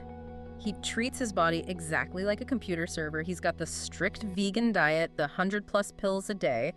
But the thing that really shows his philosophy is his sleep routine. Oh, this is the zero wake events thing, right? This part blew my mind. Exactly. Sleeps alone, blacked out room, total temperature control. His goal is zero wake events. He doesn't see sleep as rest. It's not cozy dream time. No. Yeah. It's a biological maintenance cycle. It's like you wouldn't interrupt a server while it's running a defrag right. You'd corrupt the data. He thinks waking up corrupts the aging process. That sounds incredibly lonely. I mean, is he living a life or just maintaining a machine? That's the big criticism. But he'd argue that what we call living eating junk food, staying up late, isn't freedom. He calls it an error code. He basically asks, why would I let my brain ruin my body? And he says the data backs him up. He claims it does. According to the sources, he's reversed his biological age from 36 to 33. Okay, hold on. Biological age. Mm-hmm. How do you even measure that? It sounds a little bit like a buzzword. You're as old as your birth certificate says you are. It does, but there's real science there. It's about epigenetic clocks, specifically DNA methylation. Think of it like rust building up on a car. Got it. Over time, these little chemical markers attach to your DNA and change how your genes work. By measuring that rust, you can estimate how fast the body is degrading compared to how many years have passed. So he's literally measuring the rust on his own chassis. And trying to remove it. Yeah. He says he's lowered his blood fat by 77% and has the heart of a 37-year-old. And he's measured the biological age of over 70 of his organs repeatedly. Which is where we get that famous line from the profile. Quantitatively, I am the healthiest person on earth. And that word quantitatively, that is everything. He's not going by feelings. Feelings lie. He's going by the logs. The whole takeaway is you cannot fix a bug that you cannot see. Which is a perfect segue to the science behind this, because Johnson is the extreme outlier, right? The guy with the team of doctors. But these papers on continuous protein monitoring suggest this is coming for everyone. Precisely. This is the bridge from the billionaire to the hospital bed. See, medicine is reactive. You feel a pain, you go to the doctor, they take a snapshot, a single blood test. But a snapshot misses the movie. Right. If my blood pressure is only high when I'm at work, but I'm calm at the doctor's office, the snapshot is useless. Exactly. And we already have the solution for diabetes with continuous glucose monitors, CGMs. You stick one on your arm, you get real-time data. The paper on continuous protein monitoring, or CPM, says we're about to do that for everything. Tracking what, though? Proteins. These little things called aptamers. Imagine a sensor that can track the proteins that signal heart failure, or an autoimmune flare-up, or sepsis. Sepsis is the killer example in the research. Because it happens so fast. It's terrifyingly fast. Sepsis mortality goes up by about 4% for every single hour treatment is delayed. 4% an hour. Wow. It's a staggering number. So if you wait until the patient feels sick and gets to the ER, you might have already missed the window. So this isn't just about living forever. It's about catching these signals before they become a real problem. It's the difference between smelling smoke and getting a dashboard alert 3 hours before the fire even starts. Okay, so Johnson is the software update, optimizing the existing code, measuring the data. And that means we need to talk about the hardware hack. Because you can only optimize so much, eventually you hit the physical limits of the human body. Unless you change the body itself. Exactly. But here's where things take a sharp turn. If Brian Johnson is the polished Apple Store version of biohacking, this next guy is the punk rock garage hacker. That is the most perfect description of Dr. Josiah Zayner I've ever heard. This guy is a character, a PhD in molecular biophysics, worked at NASA. On terraforming Mars, Yeah. designing bacteria that could live on other planets. I mean, that's a dream job. And he quit. Said the bureaucracy was too slow. He wanted to do science now. And now turned out to be his garage. Zayner is all about the democratization of this stuff. While Johnson is spending millions, Zayner sells DIY kits for $150. Through his company, the Odin. And he's doing experiments that, I mean, they sound like the origin story for a comic book supervillain. Or maybe a hero, I don't know. Let's talk about the Sick Boy experiment. Yeah, this is a great case study because it just demystifies gene editing. He wanted to show how simple it is to make something grow. So he used frogs, and he took DNA that codes for IGF-1. Which is insulin-like growth factor 1. Correct. It basically tells cells to grow and divide. Now, normally, gene editing is complex. You use viruses to infect the cells with new DNA. You need a lab. So what did he do? He just injected the raw DNA into the frogs. And that worked. The cells just, absorbed it. It's inefficient, but yeah. They absorb it, and they start following the new instructions. And one of the frogs, they nicknamed it Sick Boy, it grew to almost double the size of the others. He doubled the size of a frog with DNA he bought online? Yep. And the takeaway there is that the barrier to entry is just collapsing. You don't need a university lab. But for Zayner, this isn't just about frogs. He believes in radical bodily autonomy. Which led to the stunt at the biotech conference. The live injection. Right. On a live stream, he injects himself with a CRISPR-Cas9 system. It was designed to inhibit myostatin. And myostatin is what again? It's the brakes on your muscle growth. It tells your body when to stop building muscle, so if you remove the brake, To get huge muscle. you get uncontrolled muscle growth. There are animals born without it, mighty mice, these super muscular cattle. Zayner wanted to see if he could do it to himself. And did it work? Is he the Hulk now? No. And that's important. It was a localized injection, probably not enough to do much. But the point wasn't to get big muscles. The point was the performance. He was showing the world, I can edit my own code and you can't stop me. It's provocative, but it's also terrifying if he messes that up. The consequences could be huge. Which brings us to his most dangerous experiment. The one in the hotel room. This is the one that made me physically wince when I was reading about it. The microbiome transplant. It's visceral, for sure. Zayner had chronic gut issues for years. IBS, pain, the works. Standard medicine wasn't helping him, so he decided to replace his entire microbiome. What does replace even mean in this context? He took a huge dose of antibiotics to kill off his existing gut bacteria, wiped the hard drive clean, essentially. Okay. Then he got a fecal matter sample from a healthy donor, processed it into pills, and ingested it. All in a hotel room. Just a guy in a hotel room with donor material. That sounds like a recipe for sepsis, going back to what we were just talking about. The risk of infection is massive, absolutely. But here's the kicker. He claims it worked. Cured his gut issues almost instantly. So you've got this huge conflict. The FDA is screaming, stop, this is incredibly dangerous, and Zayner's over here saying, but it worked for me. And that's the core debate. It's population medicine versus individual outcome medicine. The FDA needs drugs to be safe for millions of people. It takes a decade and $1 billion. Zayner says if you're suffering now, you don't care about the population, you care about an N of 1. N of 1, as in a sample size of 1. Me. Exactly. And that brings us to the third group in our stack. So we've had the billionaire upgrading his software, the hacker changing his hardware. Now we get the people obsessed with the peripherals. The quantified self movement, and the cyborgs. These are the grassroots data gatherers. And looking through the archives, some of this behavior is, it's obsessive. It is, but it's obsession with a purpose. There was a guy who tracked every time he sneezed for years to find allergy patterns. A woman who tracked every single time she cried 394 times in 2 years to map her emotional triggers. And don't forget the man who tracked his medic diet. Not calories. He was tracking the ideas that entered his brain and how they affected his mood. But why? Is it just extreme narcissism? I don't think so. It's about pattern recognition. We're actually terrible at remembering why we feel a certain way. We just say, oh, I've been feeling down lately, but we don't realize it correlates perfectly with eating dairy or every Tuesday afternoon. So they're building their own logs, like Brian Johnson, but doing it all manually, debugging themselves. Exactly. And once you have the logs and you understand the system, the next logical step is to extend it, add new features, which is where we meet the cyborgs. And the most famous example has to be Neil Harbison. I saw the photos in the source material. He looks like something out of the future. Neil's a fascinating case. He was born with total color blindness. He sees in grayscale. But he didn't want to fix his eyes. He wanted to bypass them. With the antenna. An osseo-integrated antenna. It's fused directly to his skull. A sensor on the end detects the frequency of light color and translates it into a sound vibration through his bone. He hears color. That sounds incredibly overwhelming. Just constant noise. At first, yeah. But this is the key insight.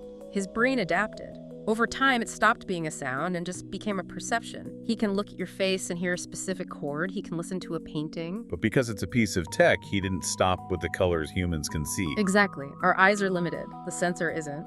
So he tuned it to pick up infrared and ultraviolet. He can look at a bank security sensor and hear if it's active. He can tell you if it's a high UV day just by looking at the sky. He has a sense that no other human has ever had. He's perceiving a different reality from us. He's expanded the human welt, that sensory bubble we all live in, and the sources mention others doing it too. People putting magnets in their fingertips to feel electromagnetic fields. Wait, they can feel electricity. Yeah. If they reach for a live wire, they feel a buzz in their finger before they touch it. They can feel a laptop's hard drive spinning. They're hacking their own peripherals for more data input. It really blurs the line, doesn't it? Brian Johnson is trying to be the perfect human. Zahner is trying to edit the human. And Harbison is trying to extend the human. But they all start from the same place, the same core idea. The human body is not a finished product. It's a platform. That's a wild way to look at yourself in the mirror. I'm just a platform waiting for an update. But think about it. If the body is just code, then what we call diseases, cancer, aging, genetic defects, they're just bugs. And bugs can be patched. But if you patch all the bugs and you start replacing the original code and you add new sensors. That's it. That's the synthesis effect number 2.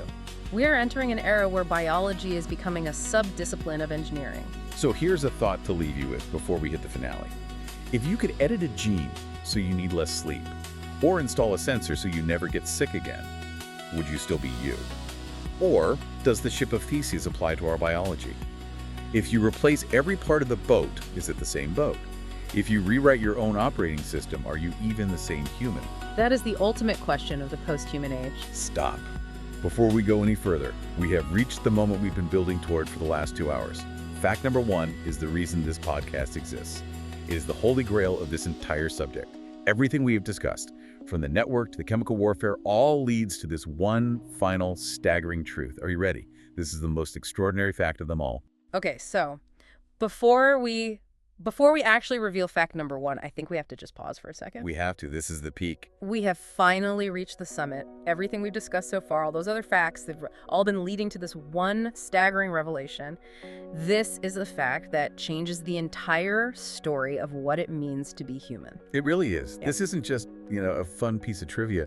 We're talking about a fundamental shift in the biological reality of our species. So let's drop it. Fact number 1, Wow. Human operating system is no longer fixed.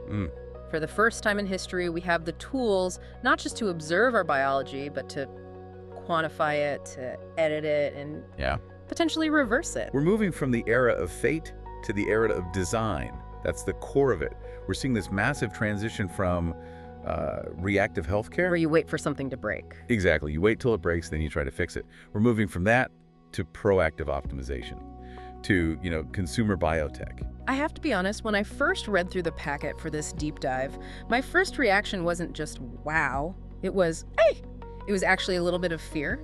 Oh, sure. Because when you say rewriting code, that sounds great for a computer, but for a human, that sounds like we are opening a door we might not be able to close. It is intimidating. Yeah. But if you look at the trajectory of medicine, it's really the logical next step. Just think about how we manage our health right now. Poorly. Well, inefficiently. We rely on these tiny little snapshots. Right. That amazing article in Science we looked at, from reactive to proactive, It used this analogy that just stuck with me. Okay. It said current medicine is like trying to understand the plot of a complex 2-hour movie by looking at a single still frame from the middle of it once a year. That's the annual physical, right? That is the annual physical. You go in, they draw your blood, and unless you're actively on fire, they say, see you next year. Exactly. And that one frame, it tells you almost nothing. Your blood sugar might be fine in that moment, but was it spiking like crazy an hour ago? You have no idea. So the shift is what? More frames? Constant frames. Okay. A continuous movie. The goal is continuous protein monitoring, or CPM. Okay, stick a pin in that. We know about continuous glucose monitors, CGMs. People wear them, they see their blood sugar on their phone. That's becoming pretty mainstream. But proteins, why does that matter so much? Because proteins are the signals. They're the language your cells use to, talk to each other. The research highlights some really specific markers. Like what? Well, things like C-reactive protein CRP, or another one called interleukin-6. Interleukin-6 sounds like a sci-fi droid. What does it actually do? It's a cytokine. It's a signaling protein that it ramps way up when there's inflammation in your body. And inflation is the bad guy in almost every story, right? Heart disease, autoimmune stuff. Everything, even depression. Right now, you might feel a bit off for weeks. But if you had a sensor tracking your interleukin-6 in real time, you'd see that spike days before you ever felt the first symptom. So it's like a check engine light, but for your actual organs? It's better than that. A check engine light comes on when something's already broken. This is like a sensor telling you the oil's getting a little bit thick, maybe 500 miles before the engine actually has a problem. Okay. We're also talking about markers like BNP. It indicates heart stress.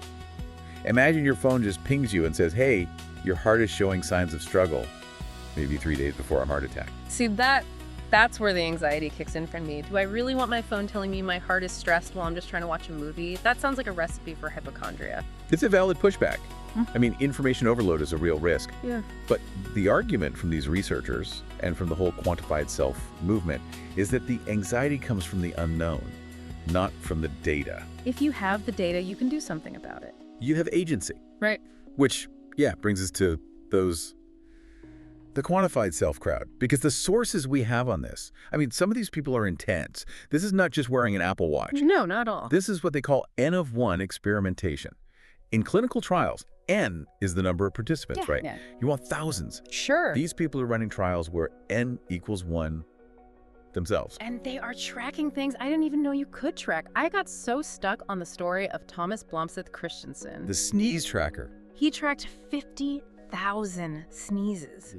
50,000. Over years, he logged the time, the place, the intensity, and my first thought was just, why? But he actually solved something, didn't he? He did. He had these debilitating allergies doctors couldn't figure out. So he collects this massive data set, and he realizes his sneezes cluster around specific food proteins and, weirdly, certain environmental humidity levels. He debugged his own immune system with a spreadsheet. He cured his allergies just by looking at the data. That's a win. But what about Damien Pitani logging 8,000 dreams? Or Robin Weiss tracking every single time she cried for 2 years? 394 times. She logged why, who she was with. To me, that feels less like science and more like, I don't know, obsessive diary keeping. It really walks a fine line. But the insight she got was that her crying episodes weren't random emotional outbursts. They had a distinct periodicity, A pattern. a clear biological rhythm linked to her hormonal cycle and her sleep quality. Once she saw the data, she stopped judging herself for being emotional and just started treating it as a physiological response. She worked with it. So you stop thinking, I'm just a sad person, and you start thinking, my system is running a subroutine. Exactly. It removes the moral judgment from biology. It treats the body like a machine that gives you feedback. And if you listen to the feedback, you can tune the machine. Which brings us to the ultimate tuner, the guy who is maybe the face of fact number 1 right now. Brian Johnson. Brian Johnson and the Blueprint Protocol. This guy is everywhere. A tech billionaire spending $2 million a year on his body. A team of 30 doctors. He eats what looks like processed nutritionally optimized pudding, and he goes to bed at 8:30 p.m. every single night. It is so easy to mock the extreme nature of it. The 100+ daily supplements, the red light therapy, measuring, nighttime erections to gauge cardiovascular health. It sounds like a tech bros midlife crisis on steroids, is it not? Well, you have to look at the results. His stated goal is to prove that aging is just accumulated damage. and that damage can be repaired faster than it accumulates. He calls death our only foe. And he claims he slowed his pace of aging to that of a 10-year-old. That's the claim. But you're right to be skeptical. And for the person listening to this on their commute to a stressful job who grabs a sandwich for lunch, this feels completely out of reach. It's a billionaire's game. That's the common criticism. And that is exactly why the case of Nick Tucker is so important to this whole story. All right, the ordinary guy. Tell us about him. Nick Tucker is a podcaster, not a billionaire. He decided he was going to try the Blueprint protocol for just 30 days. No team of doctors, no $2 million budget. He just downloaded the free guide that Johnson publishes online. Okay, so what did he do? He ate the super veggie sludge. He made sleep his absolute priority. He took the core supplements, which cost about $300, not thousands, and he exercised. And what happened? Did he turn into a superhuman? The data was shocking. In 30 days, he reversed his biological age, as measured by these methylation clocks, from 36 to 33. Wait, hold on. 3 years of biological aging reversed in 1 month. 1 month. His triglycerides dropped by 77%. He lost 20 pounds. A 77% drop in triglycerides. That's better than most prescription drugs. It is. And he didn't use drugs. He used lifestyle inputs. This validates the core premise of fact number 1. The human operating system is responsive. You don't need the millions. You need the discipline. The code we input is food and light and sleep and movement. You change the code, the output changes. Okay, so that's the soft edit. You change the inputs, food, sleep, and the body repairs itself. But fact number 1 goes... it goes deeper. We're not just talking about optimizing the software. We're talking about rewriting the source code. The hardware. Yeah. Genetic engineering. And this is where we move from the gym to the garage. And this is where the story gets really punk rock. Let's talk about Joe Zahner. Joe Zahner is a fascinating figure. A former NASA scientist, PhD in biophysics, worked on terraforming Mars. Wow. But Zahner looked at the scientific establishment and just saw this walled garden. The philosophy is, if we can code computers in a garage, we should be able to code biology in a garage. And Zahner founded the Odin, which sells CRISPR gene editing kits to the public. And Zahner isn't just a seller, Zahner is a user. We have to talk about the microbiome transplant. This happened in a hotel room. In a hotel room, Zahner had been suffering from severe gastrointestinal issues for years. Conventional medicine wasn't working. So Zahner decides to perform a full-body microbiome transplant. Which involves taking, well, fecal matter from a healthy donor, processing it, and transplanting it into your own system. I'm just picturing a former NASA scientist in a Holiday Inn mixing up biological material. That sounds incredibly dangerous. It is incredibly dangerous. Sepsis, infection, you name it. But Zahner's argument is, I am suffering. I have the knowledge. Why should I wait 10 years for the FDA to approve a therapy I can basically make right now? And did it work? According to Zahner, yes. Symptoms vanished. But the experiment that really shows the power of this technology wasn't on Zahner. It was on the tree frogs. Ah, yes. The legend of Sick Boy. Sick Boy was the nickname for one of the frogs. Zahner's team wanted to test a gene therapy using something called IGF-1. Insulin-like growth factor. Right. It's a protein that tells cells to grow and repair tissue. So they used a simple gene delivery system to inject this code into adult tree frogs. And the result was not subtle. Not at all. Sick Boy got huge. He essentially became a bodybuilder frog.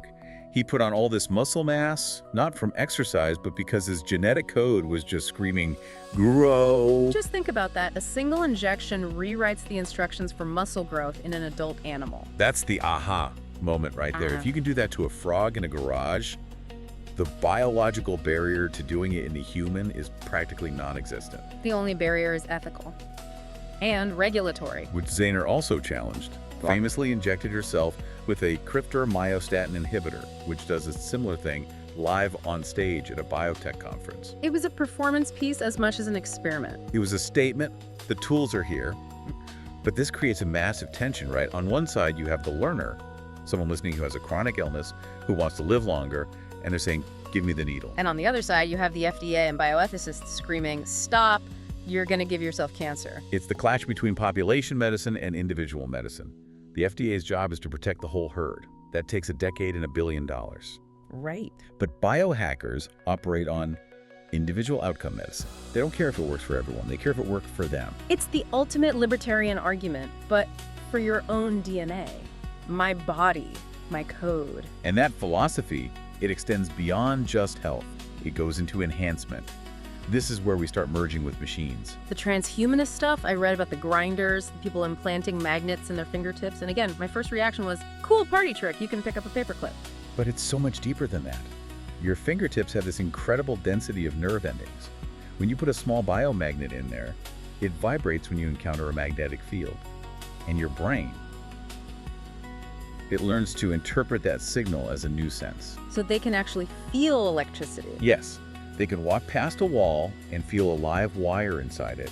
They can tell if microwave is leaking radiation. They have effectively given themselves a sixth sense. That just blows my mind. We are literally designing our own evolution at that point. We're not just fixing what's broken, we're adding features nature never gave us. That is the definition of fact number one.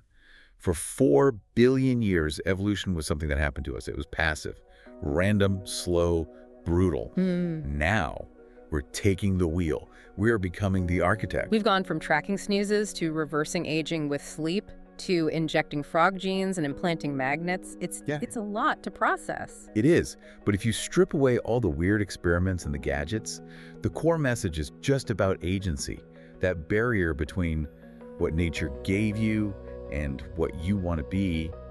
It's just dissolving. It really changes how you look at the future. I mean, 20 years from now, you wake up, your smart toilet analyzes your microbiome, and 3D prints a custom supplement pill for the day. Your watch tells you your inflammation's up, so you tweak your diet. And if you want to see in the dark, you just get the upgrade. It sounds like science fiction, but every single piece of that future exists today, right now, in a lab or a garage somewhere. The question isn't, can we do this? We know we can. The question is, what happens to us when we do? And that is the thought I want to leave everyone with. If the tools to edit the human experience, your mood, your lifespan, your senses, if they become as common as smartphones, what even happens to the definition of human? If you can edit out all the suffering, all the aging, all the limitations, are we still the same species that wrote Shakespeare? Or are we something else entirely? That was fact number one, the absolute pinnacle of our countdown.